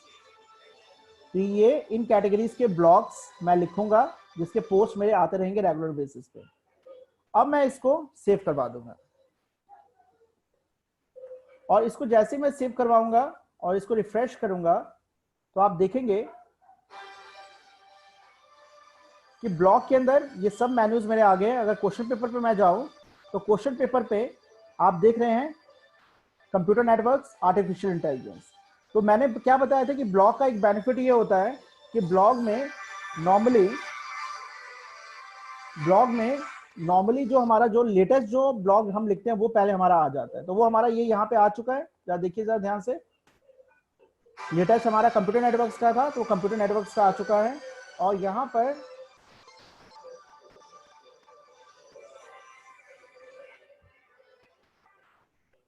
तो लेटेस्ट हमारा अभी ये आ चुका है और कंप्यूटर नेटवर्क्स का, और उसके बाद आर्टिफिशियल इंटेलिजेंस का है। अगर हम दूसरा देखें, अगर ब्लॉग यहाँ पर अगर हम एग्जाम से रिलेटेड बात करें तो एग्जाम वाले में एग्जाम कैटेगरी का ही पोस्ट लिखा आएगा यहाँ पर। यानी पोस्ट हम बेसिकली कैटेगराइज करते हैं और उसको हम ब्लॉग के अंदर रखते हैं। यानी जनरली पोस्ट का कंसेप्ट हम ब्लॉग से एसोसिएट करके देखते हैं जहां हम डेली अपडेट्स कर सके। बाकी पेजेस पे हम ये काम नहीं करते, अवॉइड करते हैं, क्योंकि उसमें हम रेगुलर चेंजेस नहीं करना चाहते हैं। अगर आपको होम पेज पे अगर ये ऑप्शन चाहिए तो कई बार हम होम पेज से भी इन ब्लॉग ये जो कैटेगरी और पोस्ट का जो कंसेप्ट है उसको हम होम पेज से भी अटैच कर देते हैं, क्योंकि वहां पे भी हम चाहते हैं कि डेली बेसिस पे हमारे अपडेट्स आते रहें। तो यहां तक हमारा ये जो कंसेप्ट जो था आपका मेन्यू, पेज, कैटेगरी और पोस्ट, ये आपको समझ में आ गया होगा। इस पे थोड़ा आप काम करेंगे तो ये चीज आपको समझ में आ जाएगा इस वीडियो के थ्रू। नेक्स्ट है आपका adding a blog page in a website and it's important. वो मैंने आपको बता दिया क्या इंपॉर्टेंस होता है ब्लॉग पेज का और हम कैसे बनाते हैं। नेक्स्ट कॉन्सेप्ट है आपका प्लगइन का। प्लगइन का कॉन्सेप्ट बहुत इंपॉर्टेंट है। प्लगइन के कॉन्सेप्ट के जरिए प्लगइन होता क्या है पहले ये हम समझते हैं। देखिए, आपके वेबसाइट में कई सारे फीचर्स अटैच करने होते हैं। जैसे यहाँ पे क्या क्या मिसिंग है, अभी अभी आप देखेंगे यहाँ पे मेरा स्लाइडर नहीं लगा हुआ है, जो स्लाइडर ऐड करना है। मेरा यहाँ पर फॉर्म्स नहीं लगे हुए हैं, फॉर्म्स मुझे ऐड करना है यहाँ पर। मेरा यहाँ पे वीडियोस नहीं एडेड है, मेरा यहाँ पे इमेजेस अलग से एडेड नहीं है, एक ऑप्शन नहीं है, ब्लॉग्स मेरे अटैच नहीं है। यानी ये सब जो आपके डिफरेंट डिफरेंट जो आपके यहाँ पे ब्लॉग्स है, फीचर्स है आपके वेबसाइट के अंदर, ये हम प्लगइन्स के थ्रू ऐड करते हैं। प्लगइन्स एक छोटा सा सॉफ्टवेयर होता है जो स्पेसिफिक काम करता है आपका, उसको हम अपने सीएमएस के अंदर इंस्टॉल करते हैं और उसको एक्टिवेट करते हैं उसको यूज करने के लिए। और कई बार होता यह है कि विजेट्स, विजेट्स का मतलब यहाँ पर यह है, विजेट्स का कॉन्सेप्ट ये होता है कि विजेट्स आपका एक ब्लॉक होता है, लाइक वीडियो का ब्लॉक हो गया, इमेज का ब्लॉक हो गया, स्लाइडर का ब्लॉक हो गया, टेक्स्ट का ब्लॉक हो गया, एडिटर का ब्लॉक हो गया। जो डिफरेंट डिफरेंट ब्लॉक्स को मिलाकर के हमारा पेज डिजाइन होता है। तो इन ब्लॉक्स को सपोर्ट करने के लिए हम एक प्लगइन्स हम बनाते हैं। तो ये प्लगइन्स जो है आपके, बेसिकली हम यहाँ पे क्या करते हैं, प्लगइन्स को इंस्टॉल करके ऐड करके अपने वेबसाइट में हम नए फीचर, नए विजेट्स को सपोर्ट करवाते हैं। तो अब मैं यहाँ पे प्लगइन्स ऐड करना आपको बताऊंगा। तो प्लगइन्स ऐड करने के लिए हम प्लगइन्स पे जाते हैं। सबसे पहला काम होता है हमें ये चेक करना है कि हमारे वेबसाइट पे इंस्टॉल प्लगइन्स कौन कौन से हैं। तो इसमें से जो अननेसेसरी प्लगइन्स हैं इसको आप यहाँ से रिमूव कर दीजिए। ये जो प्लगइन है आपका एक्समेट एंटी स्पैम, ये सबसे इंपॉर्टेंट प्लगइन होता है। क्यों? बिकॉज आपके जब आप सीएमएस कोई लेते हो, जैसे वर्डप्रेस जैसा सीएमएस लेते हो, तो इसके अंदर कई सारे आपके स्पैम फाइल्स बन जाते हैं। कई बार कमेंट्स ऐसे आते हैं जिसको आप रिमूव करना चाहते हो अननेसेसरी। कई बार कैश फाइल्स यहाँ पे क्रिएट हो जाती है। उन सभी चीजों को रिमूव करने के लिए हम क्या करते हैं, एक्समेट एंटी स्पैम लगाते हैं। तो इसको आप सीधे यहाँ से एक्टिवेट कर दीजिए। ये स्टेप हमें स्किप कर देना है और सीधे हम पीछे की ओर आएंगे। तो हमारा एक्समेट जो है, दोबारा से हम प्लगइन्स पे आते हैं, इंस्टॉल प्लगइन्स पे हम आते हैं। तो यहाँ पे ये एक्टिवेट हो चुका है, ये स्टेप हम अभी स्किप कर देंगे।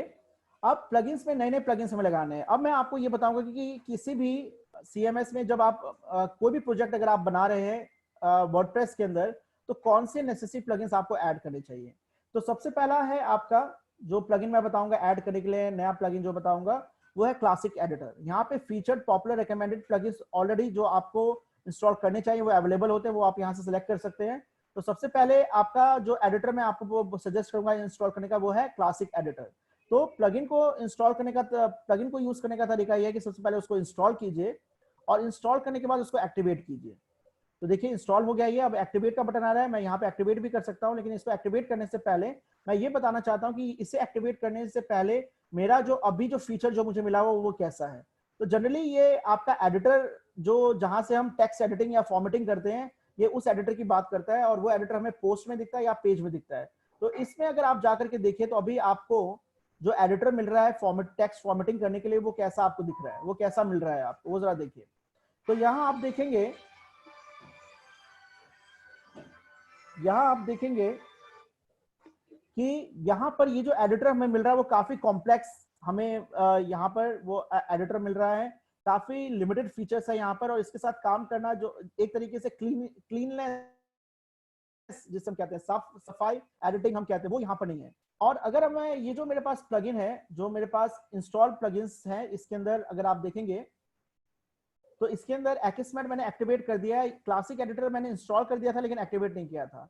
अगर मैं इसको एक्टिवेट कर दूं तो क्या होगा? इसको एक्टिवेट करने के बाद अब जब मैं पोस्ट चेक करूंगा तो देखिएगा क्या बेनिफिट मुझे मिलेगा यहाँ पर।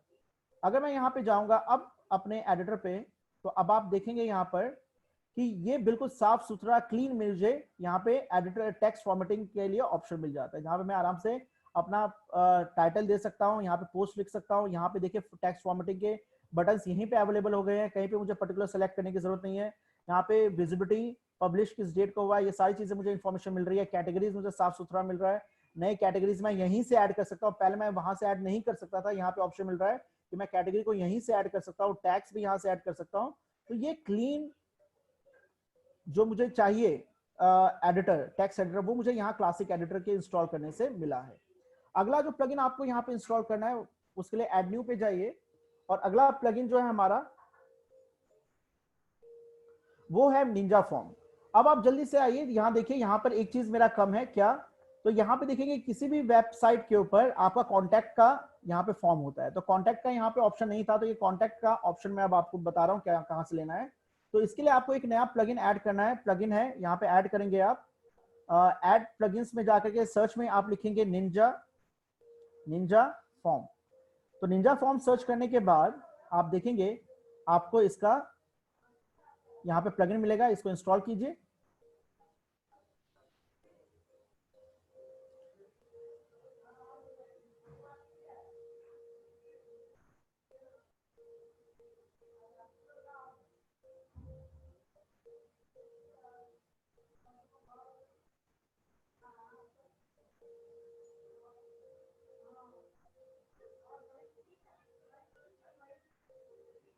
और इसको यहां से एक्टिवेट कर दीजिए।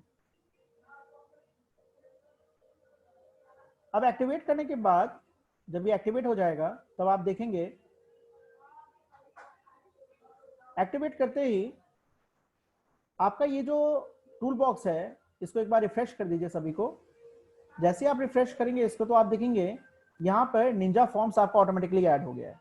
आप इसके डैशबोर्ड पे जाइए और डैशबोर्ड पे जाकर के इसको अभी यहां से हटा दीजिए, और यहां देखेंगे कि पहले से एक कॉन्टैक्ट मी का फॉर्म ऑलरेडी अवेलेबल है। इसको मैं सेलेक्ट करके दिखाऊंगा कि यहाँ पे अगर ये कॉन्टैक्ट फॉर्म अगर आपको चाहिए तो ये कॉन्टैक्ट फॉर्म आपको कैसे मिलेगा, तो इस तरीके का कॉन्टैक्ट फॉर्म आपको मिलेगा। तो इसको यूज करने के लिए अपने वेबसाइट के अंदर मैं यहाँ इसको पब्लिश कर दूंगा, और पब्लिश करने के बाद यहाँ से इस क्रॉस को हटाऊंगा मैं ये, और एक पेज क्रिएट करूंगा क्योंकि कॉन्टैक्ट अस का एक पेज बनना चाहिए हमारा। तो एक पेज मैं क्रिएट करूंगा कॉन्टैक्ट अस का, एक कॉन्टैक्ट अस का मैं पेज बनाऊंगा, सिंपल कॉन्टैक्ट का मैं पेज बनाऊंगा। और इसके अंदर जाने के बाद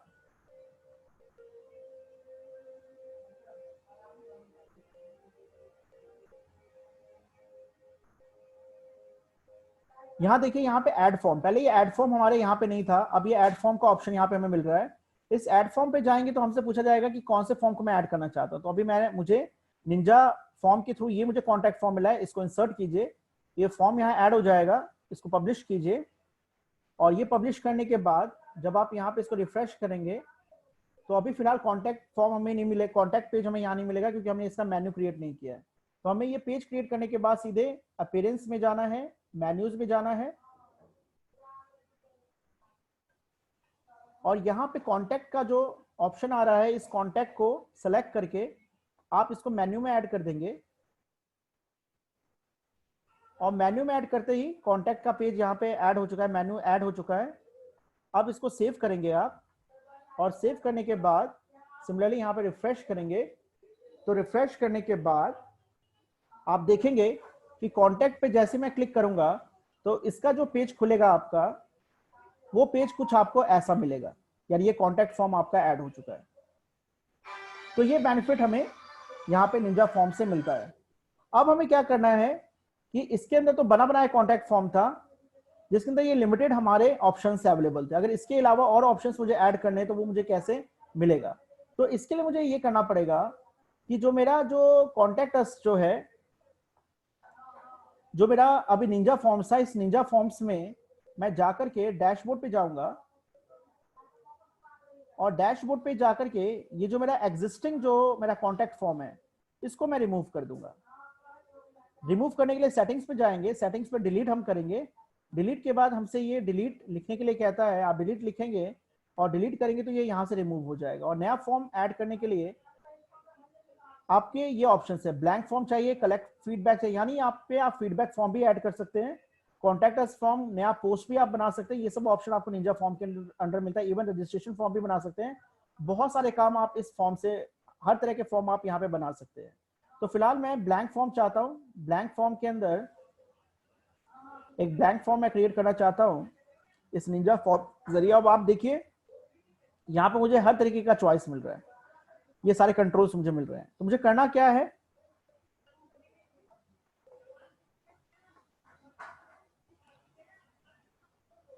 तो यहां आप देखेंगे कि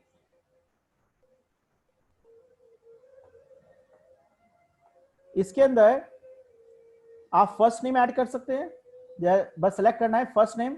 लास्ट नेम ऐड करना चाहते हैं, लास्ट नेम ऐड हो जाएगा। उसके बाद फोन नंबर चाहते हैं तो फोन नंबर ऐड हो जाएगा। उसके बाद एड्रेस चाहते हैं तो एड्रेस भी ऐड हो जाएगा। ईमेल आईडी चाहते हैं तो ईमेल आईडी भी ऐड हो जाएगा। और मैसेज अगर ऐड करना चाहते हैं तो मैसेज भी आप यहाँ पर दे सकते हैं। तो मैसेज के लिए यहाँ पे जो ऑप्शन है आपका, आगे जाएंगे तो कंफर्म, हिडन, रिकैप्चा नंबर, आप चाहे तो कैप्चा भी जोड़ सकते हैं यहाँ पर, तो कैप्चा भी आपका आ जाएगा। आप इसके अंदर एड्रेस हो गया, जिप हो गया, single line text, paragraph text, और यहाँ पे मैसेज आप ऐड कर सकते हैं। और आखिरी में सबमिट बटन। तो आपका फॉर्म कुछ इस तरीके का दिखेगा। यहाँ पे जाएंगे तो फॉर्म आपका किस तरीके से दिखेगा, तो इस तरीके से आपका फॉर्म दिखेगा। ये कैप्चा जो है, इस कैप्चा को नीचे लगाना चाहिए मुझे, या इसको आप नीचे कर दीजिए, इधर लगा दीजिए, ऐसे आप सिंपली कर देंगे और सबमिट नीचे आ जाएगा इस तरीके से। और इसको डन कीजिए, इसको पब्लिश कीजिए। और फिर से आपको वही फॉर्म का नाम क्या देना है, तो फॉर्म का नाम आप कॉन्टैक्ट दे दीजिए और इसको पब्लिश कर दीजिए। तो यानी आप अपने जरूरत के हिसाब से भी फॉर्म बना सकते हैं निंजा फॉर्म के जरिए। ये निंजा फॉर्म का बेनिफिट होता है। अब पेज में जाइए, आप पेज में जाइए और जो कॉन्टैक्ट अस का पेज है उसमें जो हमें पहला जो फॉर्म ऐड किया था उसको रिप्लेस हम इससे कर देंगे। तो यहाँ देखिए, यहाँ पे ये जो निंजा फॉर्म जो पहले मुझे मिला था इसको मैं रिमूव कर दूंगा यहाँ से, और एक नया फॉर्म जो है मैं यहाँ पे ऐड करूंगा जो अभी अभी मैंने क्रिएट किया है। तो यहाँ पे जब आप सेलेक्ट करेंगे तो सेलेक्ट करने के बाद इस आईडी से जब आप इंसर्ट करेंगे, इसको अपडेट करेंगे और इसको जब रिफ्रेश करेंगे तो आपका फॉर्म कुछ इस तरीके से दिखेगा। तो हमारा ये वाला सेक्शन भी पूरा हो जाता है जो काफी इंपॉर्टेंट था। तो हमारा अब ये वेबसाइट ऐसा बन गया है कि जहां पे हमने जो नेसेसरी जो चीजें ऐड करनी थी वो हमने ऐड कर दिया, मेन्यू, ये सब चीजें हमने ऐड कर दिया है, यानी कि प्लगइन हमने ऐड कर दिया, नेसेसरी प्लगइन्स हमने ऐड कर दिया है। अब आखिरी चीज है स्लाइडर। हमें अगर स्लाइडर ऐड करना है तो क्या करेंगे, तो स्लाइडर ऐड करने के लिए किसी भी वेबसाइट में स्लाइडर का काम क्या होता है, तो स्लाइडर का काम होता है बेसिकली, स्लाइडर का काम होता है बेसिकली कि आपके वेबसाइट का के जो इवेंट्स हैं, रीसेंट इवेंट्स हैं, या फिर आपके वेबसाइट से रिलेटेड कुछ इंपॉर्टेंट काम है या जो डिटेल्स हैं उसको हम इमेज के फॉर्म में स्लाइड करवाते रहते हैं। सेट ऑफ इमेजेस ले लेते हैं और उसको स्लाइड करवाते रहते हैं। जैसे फॉर एग्जांपल आप डीयू की वेबसाइट में जाएं और डीयू की वेबसाइट में अगर आप जाएं होम पेज पे तो आप देखेंगे कि इनके इस वेबसाइट पे ये आपका स्लाइडर लगा हुआ है, और इस स्लाइडर के अंदर जो रिसेंट इवेंट्स है वो हम इसको स्लाइड करेंगे तो हमें पता लगता रहेगा कि कौन कौन से इवेंट्स यहाँ पे हाल फिलहाल में यहाँ पर हो रहे हैं। और आगे और जाएंगे तो और भी इमेजेस आपको मिलते जाएंगे। तो यानी ये आपके रीसेंट एक्टिविटीज को, आपके ऑर्गेनाइजेशन के डिटेल्स को समराइज करता है, और ये इसलिए इंपॉर्टेंट है।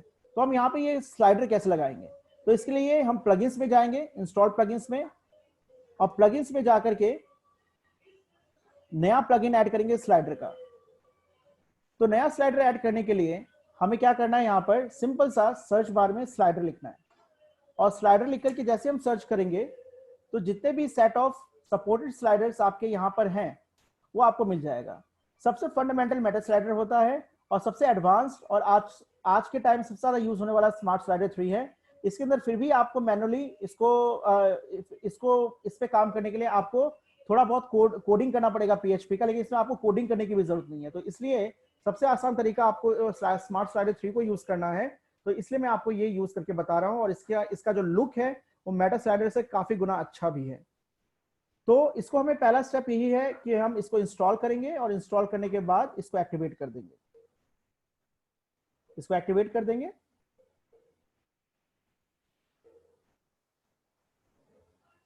एक्टिवेट करने से होगा ये कि जैसे ही आप जिस पेज पे नॉर्मली हर पेज पे हम स्लाइडर लगा देते हैं, और सबसे ज्यादा कोशिश किया जाता है होम पेज पे स्लाइडर लगाने का, तो आप देखिए जैसे ही होम पेज पे जाएंगे तो यहाँ पे ऑटोमेटिकली आप देखेंगे कि स्लाइडर का ऑप्शन आ चुका है। स्मार्ट स्लाइडर पहले जो यहाँ पे नहीं था, अब प्लगइन के ऐड करने से ये स्मार्ट स्लाइडर का ऑप्शन आ रहा है। तो आप यहाँ पे स्मार्ट स्लाइडर लगाना चाहते हैं तो इसको क्लिक कीजिए, और ये स्लाइडर का ऑप्शन आ रहा है, इसको सेलेक्ट कीजिए तो ये स्लाइडर आपका ऐड हो जाएगा। इसको अपडेट कर दीजिए। इसको अपडेट करने के बाद रिफ्रेश कीजिए, इसको होम पेज पे जाइए,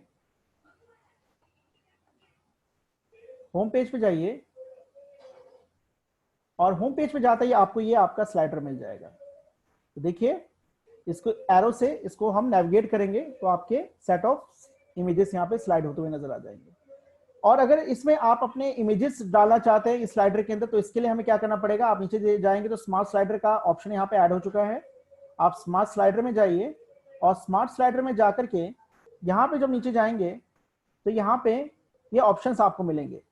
तो न्यू स्लाइडर यानी नया स्लाइडर अगर आपको ऐड करना है तो ऐड कीजिए, नहीं तो एग्जिस्टिंग स्लाइडर जो अभी हमने ऐड किया है वो ये वाला है। तो इसको अगर एडिट करना है तो इसमें सेलेक्ट कीजिए, और इसको सेलेक्ट करने के बाद इसके अंदर पहले से जो इमेजेस हैं इसको आप डिलीट कर सकते हैं, इनको आप डिलीट कर दीजिए।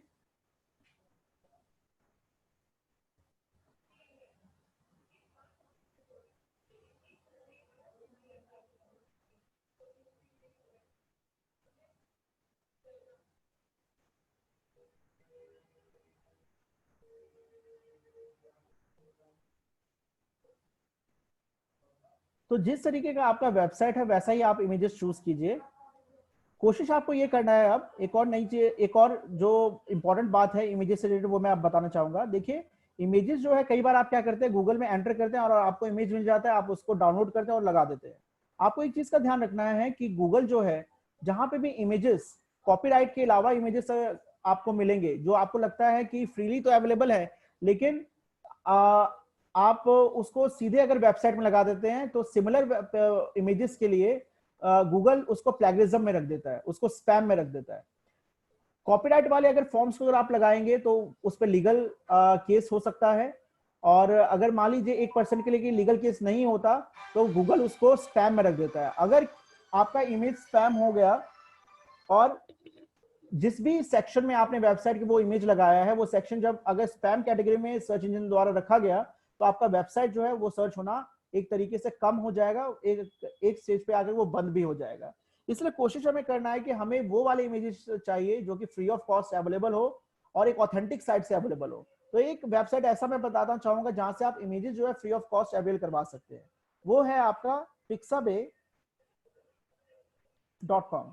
यहाँ पे जो आपको इमेजेस मिलेंगे, इमेज स्टॉक जो मिलेंगे वो फ्री ऑफ कॉस्ट मिलेगा, और जो भी आपका फील्ड है जिस फील्ड से रिलेटेड आप अपना वेबसाइट बना रहे हैं वो यहाँ पे टाइप कीजिए, तो टीचिंग से रिलेटेड आपके ढेर सारे आपके यहाँ पर वेबसाइट जो इमेजेस है वो अवेल हो जाएंगे। तो वो इमेजेस आप यहाँ से डाउनलोड कर सकते हैं। मैंने डाउनलोड ऑलरेडी किया हुआ है तो वो एग्जिस्टिंग इमेजेस मैं यहाँ पे ऐड कर रहा हूँ। तो यहाँ पे इमेज पे जा करके आप वो ऐड कर सकते हैं। तो मैं यहाँ पर सेलेक्ट करूंगा, और मैंने ऑलरेडी डाउनलोड किया हुआ है इन इमेजेस को। तो एक लोगों का मैंने जो इमेज मैं ऐड करना चाहता हूँ वो एक लर्निंग का है, इसको मैं ऐड कर दूंगा। एक तो मेरा ये ऐड हो जाएगा, इसको मैं रिमूव कर देता हूँ, ये काम का नहीं है मेरे। और एक और मैं इमेज ऐड कर देता हूँ।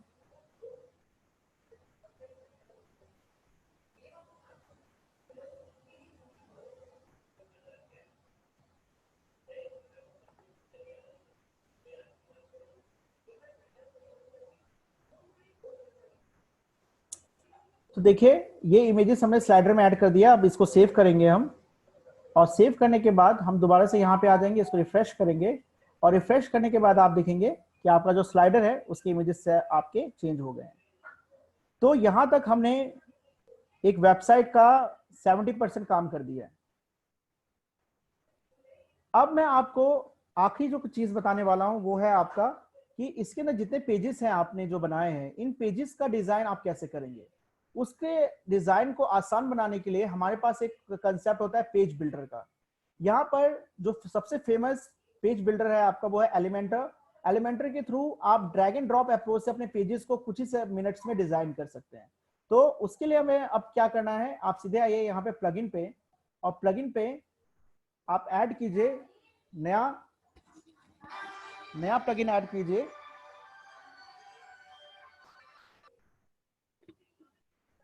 और इसमें लिखिए एलिमेंटर।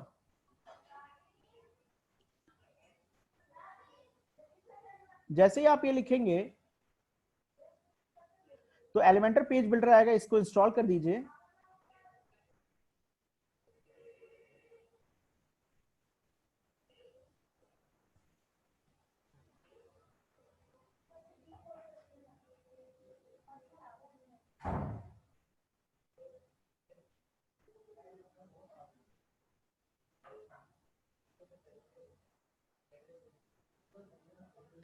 और इसको एक्टिवेट कर देंगे।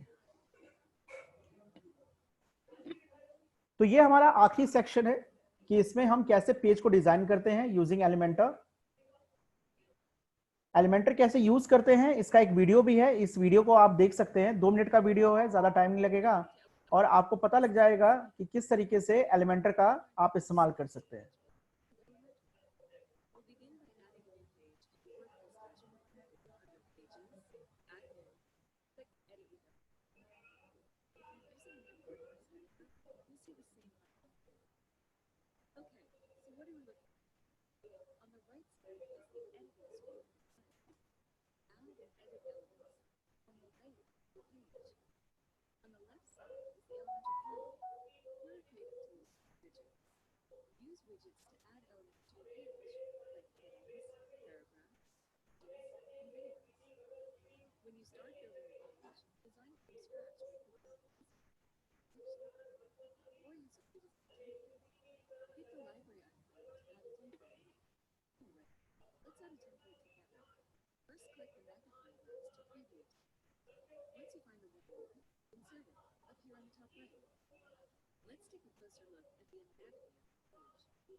तो आपको ये वीडियो देख करके लगभग ये आइडिया लग गया होगा कि किस तरीके से हमें पेज को डिजाइन करना है। तो एक मैं एग्जांपल दिखाऊंगा, एक पेज पर मैं डिजाइन करके दिखाऊंगा, बाकी पेजेस आप खुद पे खुद डिजाइन कर सकते हैं। तो आप एक पेज पे जाइए, आप किसी भी पेज पे जो मैंने डिजाइन किया है, मैं होम पेज पे जा रहा हूँ और होम पेज पे मैं अपने पेज को डिजाइन करना चाहता हूँ एलिमेंटर के थ्रू। तो मैं होम पे गया और होम पे जाने के बाद यहाँ पे ऑप्शन मेरा आ रहा है एडिट विद एलिमेंटर का। तो आप सीधे इसको क्लिक करेंगे और क्लिक करने के बाद पेज खुल जाएगा मेरा होम पेज, जहां से मैं होम के अंदर सारे चेंजेस कर सकता हूं।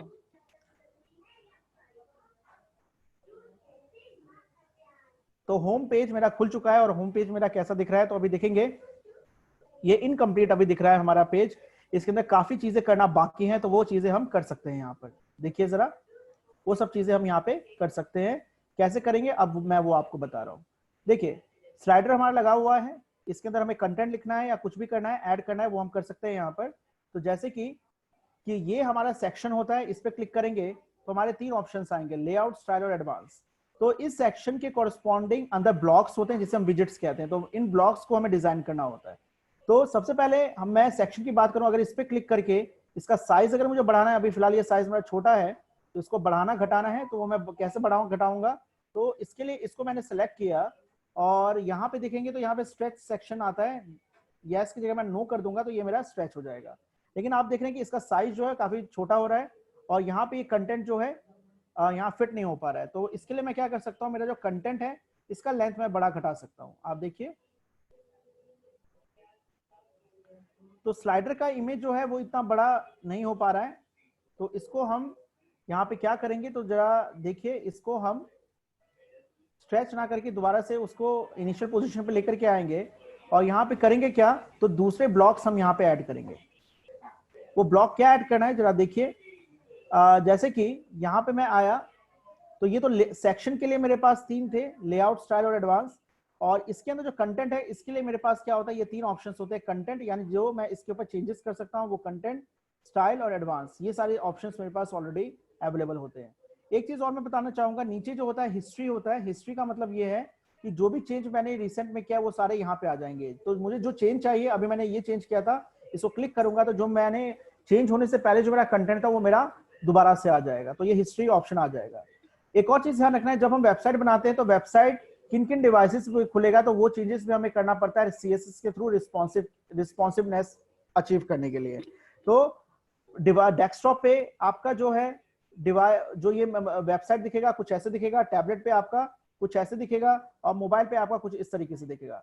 तो आप यहाँ से सिंगल हैंडेडली तीनों जगह पे चेंजेस कर सकते हैं, यानी आपको अलग अलग से टाइम वेस्ट करने की जरूरत नहीं है। आप यहीं से सारे चेंजेस कर सकते हैं, कौन सा कंटेंट कहाँ पे दिखना चाहिए, डेस्कटॉप पे कैसे दिखना चाहिए, टैबलेट पे कैसे दिखना चाहिए, मोबाइल पे कैसे दिखना चाहिए, वो आप यहीं से कर सकते हैं। और हिस्ट्री से आप जो भी अंडू करना चाहते हैं, कंट्रोल+G करना चाहते हैं, वो आप यहां से कर सकते हैं। तो मुझे डेस्कटॉप पे चेंजेस करना था, तो डेस्कटॉप पे चेंज करने के लिए मैं नीचे जाकर एक बताना चाहूंगा कि विजेट कैसे ऐड करना है। तो अगर मुझे नया टेम्पलेट चाहिए तो टेम्पलेट मुझे नया यहां से मिल जाएगा, नहीं तो मैं एग्जिस्टिंग पे ही काम कैसे करूंगा, तो ड्रैग कीजिए, यहाँ पे आपका किस तरीके का ब्लॉक बनेगा उसका स्ट्रक्चर दिया हुआ है। अगर सिंगल ब्लॉक चाहिए तो मुझे यहाँ से चाहिए, अगर डबल चाहिए तो डबल मैं यहाँ से ले सकता हूँ। तो फिलहाल मैं डबल स्ट्रक्चर लेकर के बताता हूँ कि कैसे काम किया जा सकता है। तो यहाँ पे मान लीजिए इस सेक्शन पे मैं गया, इस सेक्शन पे जाने के बाद मैं यहाँ पर इस ब्लॉक के लिए मैं यहाँ पे क्या ऐड करना चाहता हूँ, तो इमेज ऐड करना चाहता हूँ। तो यहाँ पे इमेज ड्रैग एंड ड्रॉप करूंगा तो यहाँ पे इमेज ऐड हो जाएगा।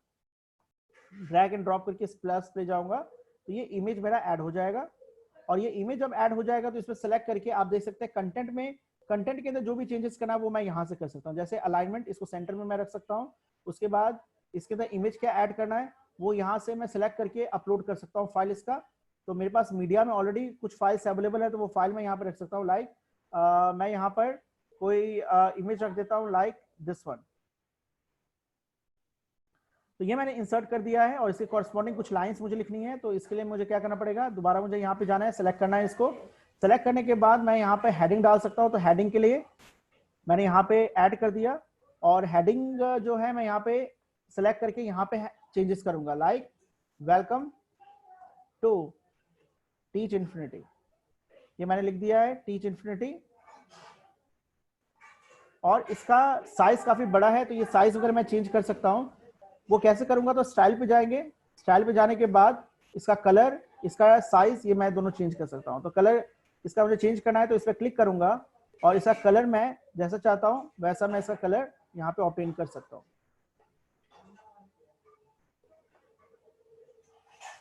तो ये इसका कलर मेरे पास आ गया है जैसा मैं चाह रहा था। और इसका साइज अगर मुझे चेंज करना है तो टाइपोग्राफी पे जाकर के इसका साइज में चेंज कर सकता हूँ। यहाँ से आप देखेंगे ये इसका साइज इस तरीके से हो जाएगा, वेलकम टू टीच इन्फिनिटी। और यहाँ से साइज चेंज करने के बाद इसका जो फॉन्ट है, फॉन्ट फैमिली है, वो भी मैं चेंज कर सकता हूँ। यहाँ पे फिलहाल डिफॉल्ट है, अगर मैं चाहूँ तो इसका फैमिली जो है यहाँ से चेंज कर सकता हूँ।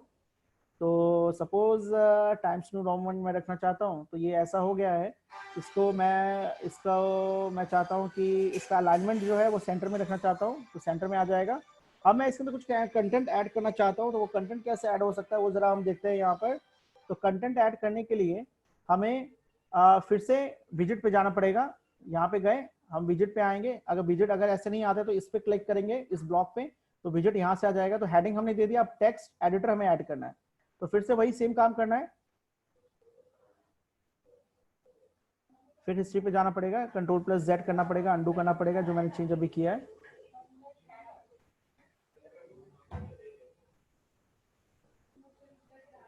देखिए टाइपोग्राफी अभी मैंने चेंज किया था, उसके बाद मैंने ये चेंज किया था हिस्ट्री के अंदर। हाँ ये चेंज था मेरा।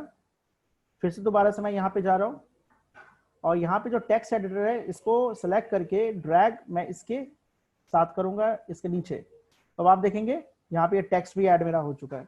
अब टेक्स्ट मैं यहाँ से चेंज कर सकता हूँ, लाइक टीच इन्फिनिटी के बारे में मैं कुछ लिख सकता हूँ। Teach infinity provides a platform for teaching learning process. ये करने के बाद अगर और कुछ मुझे लिखना है तो यहाँ पे रीड मोर मैं करके उसका लिंक मैं दे दूंगा, रीड मोर। और रीड मोर करके इस पे मैं लिंक दूंगा, कहाँ से, यहाँ पे लिंक ऐड करने का ऑप्शन होता है।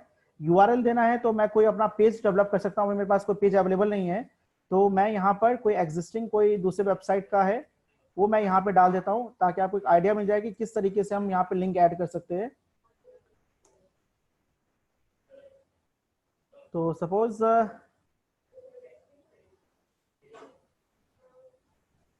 मेरे पास ये ऑलरेडी एक वेब पेज है, इसका मैंने लिंक कॉपी किया और लिंक कॉपी करके मैंने इस लिंक में डाल दिया और इसको मैंने ऐड कर दिया। इसका कलर भी आप चेंज कर सकते हैं और इसका वेट जो इसका अलाइनमेंट है वो भी आप चेंज कर सकते हैं। तो अलाइनमेंट चेंज करने के लिए आप स्टाइल में आइए, स्टाइल में इसका अलाइनमेंट जस्टिफाइड कीजिए। इसका कलर जो है वो आप चेंज कर सकते हैं, यहाँ से कलर इसका आप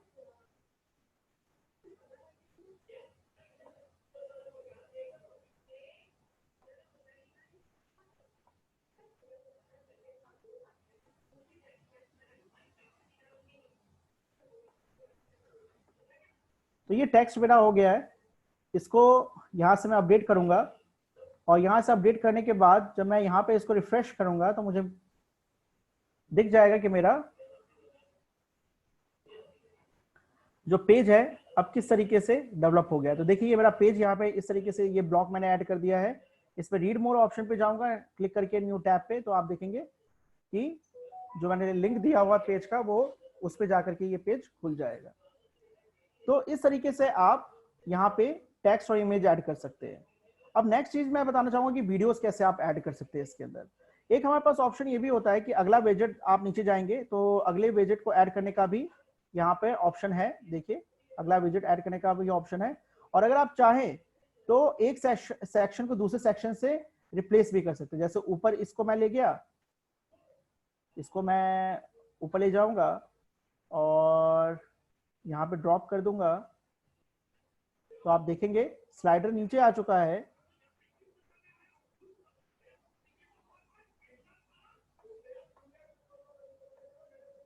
देखिए, तो इस तरीके से सेक्शन को भी हम इंटरचेंज कर सकते हैं, ऊपर नीचे हम कर सकते हैं।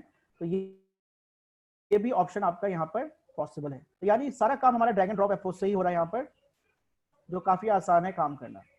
और इसका सेक्शन अगर बढ़ाना चाहते हैं तो फिर से मुझे हिस्ट्री में जाना पड़ेगा Ctrl+Z करने के लिए। तो इसको मैं क्लिक करूंगा, मेरा सेक्शन फिर से वैसे ही आ गया।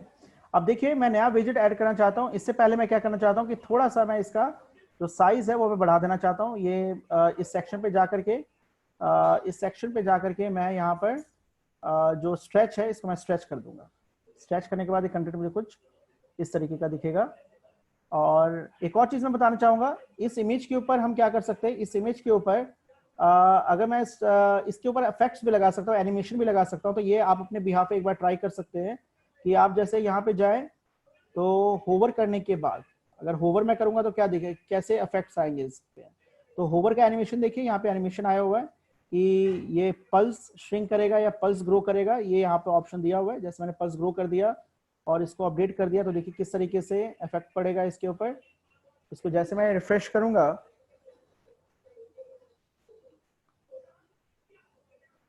तो आप देखेंगे कि जैसे मैं इस पे होवर करता हूं तो इस तरीके से ये इमेज पर एनिमेशन आएगा। तो ये जो चेंज है, ये सब इन सब चीजों के लिए मैं एलिमेंटर यूज कर रहा हूं यहाँ पर। और आखिरी चीज है कि वीडियो हम कैसे ऐड कर सकते हैं। तो वीडियो ऐड करने का तरीका मैं आपको बताता हूं कि आप कैसे ये वीडियो ऐड कर सकते हैं। तो ड्रैग विजिट है, यहाँ पे आप नया विजिट ऐड कर सकते हैं। तो उससे पहले आपको स्ट्रक्चर बनाना पड़ेगा। तो मैं सिंगल स्ट्रक्चर बना करके अभी ये काम दिखा रहा हूँ कि वीडियो मुझे ऐड करना है तो कैसे मैं ऐड करूंगा। तो यहाँ पर फिर से मैं यहाँ पर विजिट्स के ब्लॉक पे जाता हूँ और यहाँ पर मैं वीडियो ऐड करूंगा। तो वीडियो ऐड करने के लिए यहाँ से सेलेक्ट करके यहाँ पर मैं जैसे ड्रॉप करूंगा, यहाँ पे इधर इस प्लस के ऊपर, तो आप देखेंगे कि यहाँ पे वीडियो ऐड हो जाएगा। और ये जो वीडियो है, डिफॉल्ट वीडियो जो यहाँ से अवेलेबल है वो मुझे यहाँ से मिलेगा। लेकिन यहाँ पे मुझे अपना वीडियो चलाना है। तो अपना वीडियो चलाने के लिए आपको करना ये पड़ेगा कि किसी भी वीडियो सपोर्टिंग चैनल पे या वेबसाइट पे जाइए, अपना वीडियो अपलोड कीजिए और वहां से उसका लिंक जो है इसमें इंसर्ट कीजिए। फिलहाल जो सबसे फेमस जो हमारा जो प्लेटफॉर्म है वीडियो शेयर करने का वो है यूट्यूब। तो यूट्यूब पे आप अपना चैनल बनाइए और चैनल बनाने के बाद जो भी वीडियो आपको यहाँ पे चाहिए प्ले होते हुए आप उस वीडियो को सेलेक्ट कीजिए। जैसे कि मैं यहाँ पर, जैसे ये वीडियो है मेरा, इस वीडियो का अगर मुझे सेलेक्ट करना है इमेज तो मुझे कैसे करना होगा, शेयर पे आप जाएंगे और शेयर पे जाने के बाद यहाँ पर वो सारे लिंक्स हैं जो मैं डिफरेंट प्लेटफॉर्म पे लगा सकता हूँ इस वीडियो को शेयर करने के लिए। तो फिलहाल हमारा जो काम है वो एम्बेडेड का है, एम्बेडेड कोड के फॉर्म में हम लगाना चाहते हैं। तो इसको सेलेक्ट करेंगे तो यहाँ पर ये पूरा इंफॉर्मेशन आपका आ जाएगा। तो इसको सेलेक्ट कीजिए आप,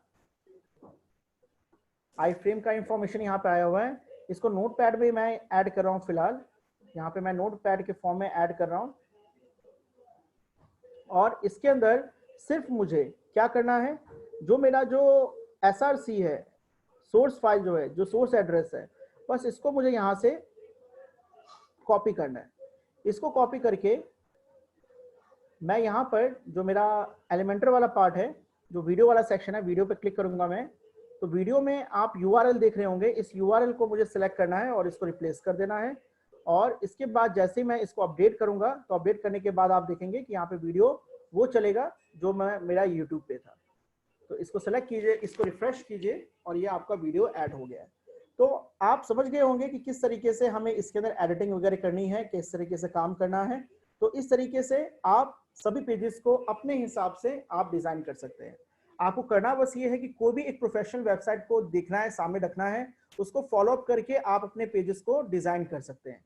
एक और तरीका यहाँ पर यह है कि आप अगर ये सब चीजें नहीं चाहते हैं, ये सेक्शन नहीं चाहते हैं और आप एग्जिस्टिंग टेम्पलेट से अगर पेज को डिजाइन करना चाहते हैं तो वो ऑप्शन आपको कहाँ से मिलता है, तो वो ऑप्शन मिलता है आपके इस फोल्डर से। इस फोल्डर में आप एग्जिस्टिंग पेजेस का भी इस्तेमाल कर सकते हैं। जैसे कि ये मेरा पेज है और कोई सा भी टेम्पलेट मुझे अच्छा लग रहा है इसमें से, वो आप टेम्पलेट चूज कर सकते हैं। जैसे मुझे ये टेम्पलेट चाहिए तो इसको आप इंसर्ट कर दीजिए, इस टेम्पलेट को आप इंसर्ट कर दीजिए।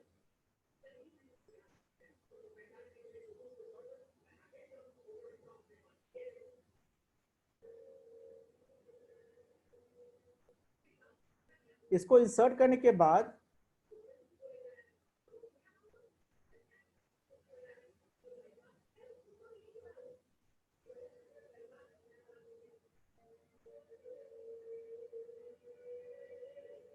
यहाँ पे आपको पर्सनल अकाउंट बनाना पड़ेगा, तब जाके आप इसको एक्सेस कर पाएंगे। तो यहाँ पर मैंने अपना अकाउंट ऑलरेडी क्रिएट किया हुआ है, आप अपना अकाउंट क्रिएट कर सकते हैं।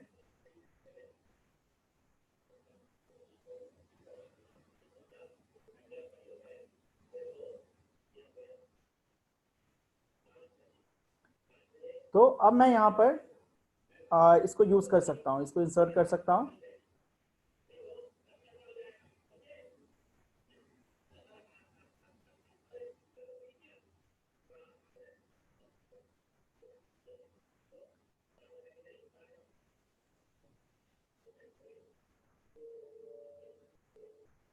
ये लोड हो रहा है आपका, एक बार अकाउंट आपको बस क्रिएट करना है, ये अपने आप ऑटोमेटिकली लोड हो जाएगा।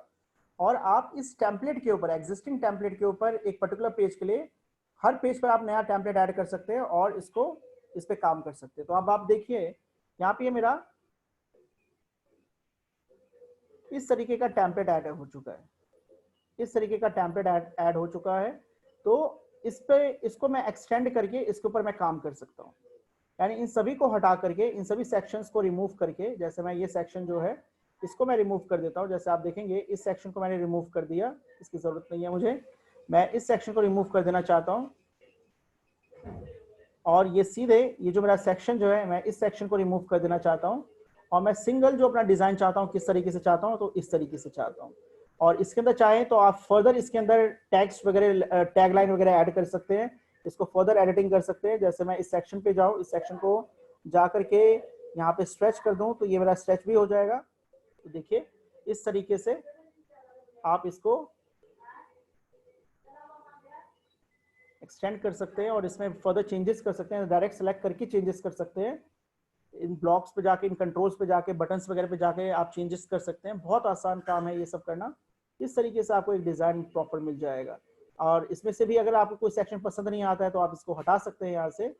तो इस तरीके से आप अपने यूज के हिसाब से, अपने पर्पस के हिसाब से इनका इस्तेमाल कर सकते हैं। तो आप समझ गए होंगे किस तरीके से पेज को डिजाइन करना है, और ये हमारा एक प्रोफेशनल लुक बन जाएगा हमारे वेबसाइट का। तो अगर आप इतना करना सीख गए हैं तो एक ये जो इंटर्नशिप आपका था वो हमारा सक्सेसफुल हो जाता है। जिस मोटिव के साथ ये इंटर्नशिप रखा गया था वो मोटिव यहाँ फुलफिल हो जाएगा।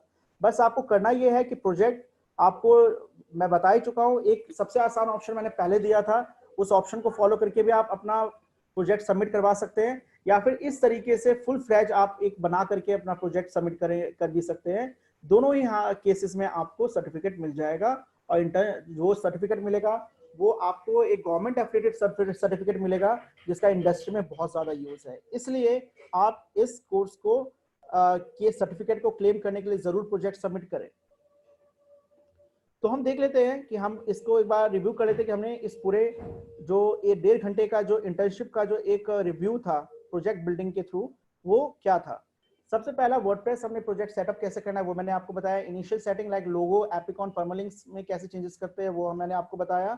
मेन्यू, पेज, कैटेगरी और पोस्ट के बीच में कैसे रिलेशन है, कैसे हम उसको सेट करते हैं वर्डप्रेस में, वो मैंने आपको बताया। ब्लॉग पेज कैसे हम किसी भी वेबसाइट के अंदर ऐड करते हैं, उसका इंपॉर्टेंस क्या है वो मैंने आपको बताया। प्लगइन आप कैसे ऐड करते हैं और नेसेसरी प्लगइन्स आप किस तरीके से ऐड करते हैं वो मैंने आपको बताया। आप एलिमेंट्री के थ्रू कैसे पेज सेटअप कर सकते हैं वो मैंने आपको बताया। लास्ट जो है search engine optimisation. Search engine optimisation जो है डिजिटल मार्केटिंग का एक हिस्सा है, जहां पे हम अपने वेबसाइट तो बना लेते हैं, लेकिन उस वेबसाइट की सर्चिंग को अगर हमें बढ़ाना है तो उसके लिए हमें एसईओ टेक्निक अपनाना होता है। तो ये लास्ट टॉपिक है, ये जो यहाँ पे रह गया है। तो एसईओ ऑप्टिमाइजेशन करने के लिए हम क्या करते हैं, तो बड़ा आसान सा चीज है। यहाँ पर प्लगइन के थ्रू आप एसईओ अचीव कर सकते हैं। वो कैसे, वो जरा हम जल्दी से देखते हैं और फिर हम इस पूरे कोर्स को फिनिश करते हैं। तो आप यहाँ पे देखेंगे कि अभी हमारे पास जो भी पोस्ट हम लिखते हैं या जो भी पेज हमारा है उसके अंदर हमें आखिर, जैसे ये सिलेबस है हमारा, अगर हमने इससे रिलेटेड कोई पोस्ट लिखा तो मैं अपने पोस्ट के सर्चिंग को फास्ट बनाना चाहता हूँ सर्च इंजन पे। तो उसके लिए मेरे पास एसईओ के लिए क्या क्या चीजें अवेलेबल है, कौन कौन से फीचर्स अवेलेबल है। तो आप देखिए टाइटल, अगर ये टेक्स्ट, ये तो अब सब तो ये सब तो आपका हर एक पोस्ट में मिल जाएगा, लेकिन कि इसमें एसईओ के लिए यानी जिसके थ्रू सर्च इंजन आपके पोस्ट के सर्चिंग को आसान बनाए, वो ऑप्शन क्या है। तो वो ऑप्शन सिर्फ और सिर्फ आपका यहाँ पे क्या है, टैग्स, यानी आप सिर्फ कीवर्ड्स लिख करके ही अपने पोस्ट को सर्च करवा सकते हो और कोई ऑप्शन यहाँ पे अवेलेबल नहीं है एसईओ के लिए। तो हम यहाँ पे क्या करेंगे, एसईओ को अचीव करने के लिए यहाँ पे हम क्या करेंगे, एक प्लगइन ऐड करेंगे। वो प्लगइन क्या है, तो वो प्लगइन जरा देखिएगा, आपको यहाँ पे करना क्या है, यहाँ सिर्फ सीधे लिखना है एसईओ। जैसे आप लिखेंगे एसईओ, तो एसईओ लिखने के बाद एसईओ को अचीव करने के लिए आपके वेबसाइट पे बहुत सारे एसईओ के प्लगइन्स मिल जाएंगे। इसमें से सबसे ज्यादा जो यूज होने वाला और सबसे आसान जो है आपके सर्चिंग को बनाने वाला जो एसईओ यूज होता है, वो आपका योस्ट एसईओ है। इसको आप पहले इंस्टॉल कर लीजिए और फिर एक्टिवेट कर दीजिए।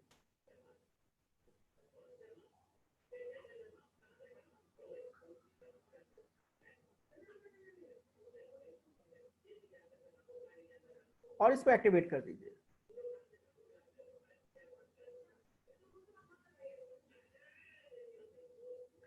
तो इसको एक्टिवेट करने के बाद अब आप जब पोस्ट पे जाएंगे तो क्या क्या मिलेगा, आप जल्दी से हम देखते हैं। तो अब जब आप पोस्ट करेंगे तो उसमें एसईओ के लिए हमें टैग्स के अलावा और भी बहुत कुछ मिलेगा।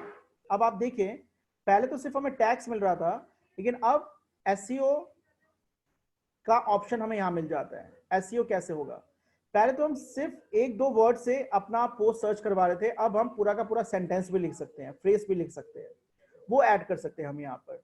दूसरा, नीचे जाए तो इसके अंदर एडिट स्निपेट का ऑप्शन जो है, ये हमें देता है कि स्लग, यानी जब भी आप सर्च करते हैं कोई भी कंटेंट, तो आपको इस तरीके से सर्च मिलता है यूआरएल के अंदर, तो वो यहाँ पे क्रिएट हो जाएगा कि कोई भी अगर आपका टाइटल है जब लिख रहे हैं तो उसका स्लग भी साथ में क्रिएट हो जाएगा, यानी ये आपके सर्चिंग को और आसान बना देगा। और आखिरी है मेटा डिस्क्रिप्शन। जैसे कि आप यहाँ देखेंगे, फॉर एग्जाम्पल मैं यहाँ पे कहूँ कि टॉप 10 वेब होस्टिंग, तो मुझे ये चेक करना है कि टॉप 10 वेब होस्टिंग कंपनीज कौन कौन सी है, मुझे किस पे जाना चाहिए, किस कौन से पोस्ट को पढ़ना चाहिए। तो वो पोस्ट हम कैसे सेलेक्ट करते हैं, तो ये तो आपका लिंक आ गया। अब इन लिंक में से कौन सा बेस्ट लिंक पोस्ट है पढ़ने के लिए, वो हम कैसे डिसाइड करते हैं, तो इस मेटा इंफॉर्मेशन से हम डिस्कस करते हैं। तो ये जो मेटा डिस्क्रिप्शन जो है, ये आप अपने पोस्ट के साथ लगाने का ये ऑप्शन आपको यहाँ मिलता है। तो यानी ये आपके पोस्ट को और सर्चेबल बना देता है। तो यानी ये टेक्निक्स होता है एसईओ ऑप्टिमाइजेशन में, जो आपको यहाँ प्लगइन के थ्रू आपको वर्डप्रेस में मिल जाता है। तो यहाँ पर हमने ये सेक्शन भी खत्म कर दिया। अब फाइनली एक चीज मैं बताऊंगा कि चाहे आप पहला जो ऑप्शन मैंने बताया था प्रोजेक्ट सबमिशन का, और अब जो मैं बता रहा हूँ प्रोजेक्ट सबमिशन का, दोनों में से जो भी रास्ता आपको अच्छा लगता है आप उस तरीके से प्रोजेक्ट जो है सबमिट कर सकते हैं। लेकिन प्रोजेक्ट जब आप सबमिट करेंगे सर्टिफिकेट क्लेम करने के लिए, तो वो प्रोजेक्ट कैसे सबमिट करना है आपको, वो मैं आपको बता रहा हूँ कि आप सीधे जहां पे आपका प्रोजेक्ट आपके लोकल सिस्टम में सेव्ड है, वहां पर सीधे आप जाएंगे। तो मैं www में या htdocs में जाकर के, ये मेरा जो प्रोजेक्ट है इसका मैं क्या बनाऊंगा, तो इसका मैं बनाऊंगा जिप फोल्डर, इसका मैं जिप फोल्डर बनाऊंगा। और इसका जिप फोल्डर बनाने के बाद मैं इसको,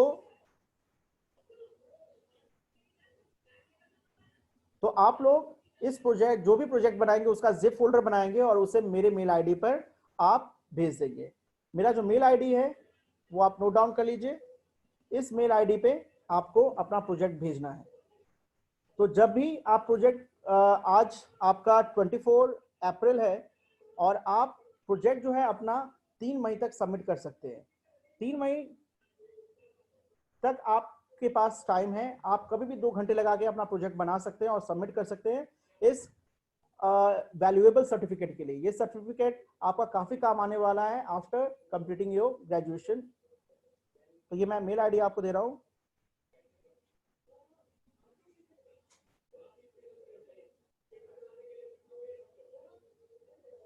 तो इस ईमेल आईडी पे आप अपना प्रोजेक्ट जो है जिप फोल्डर जो है वो शेयर करेंगे सर्टिफिकेट क्लेम करने के लिए।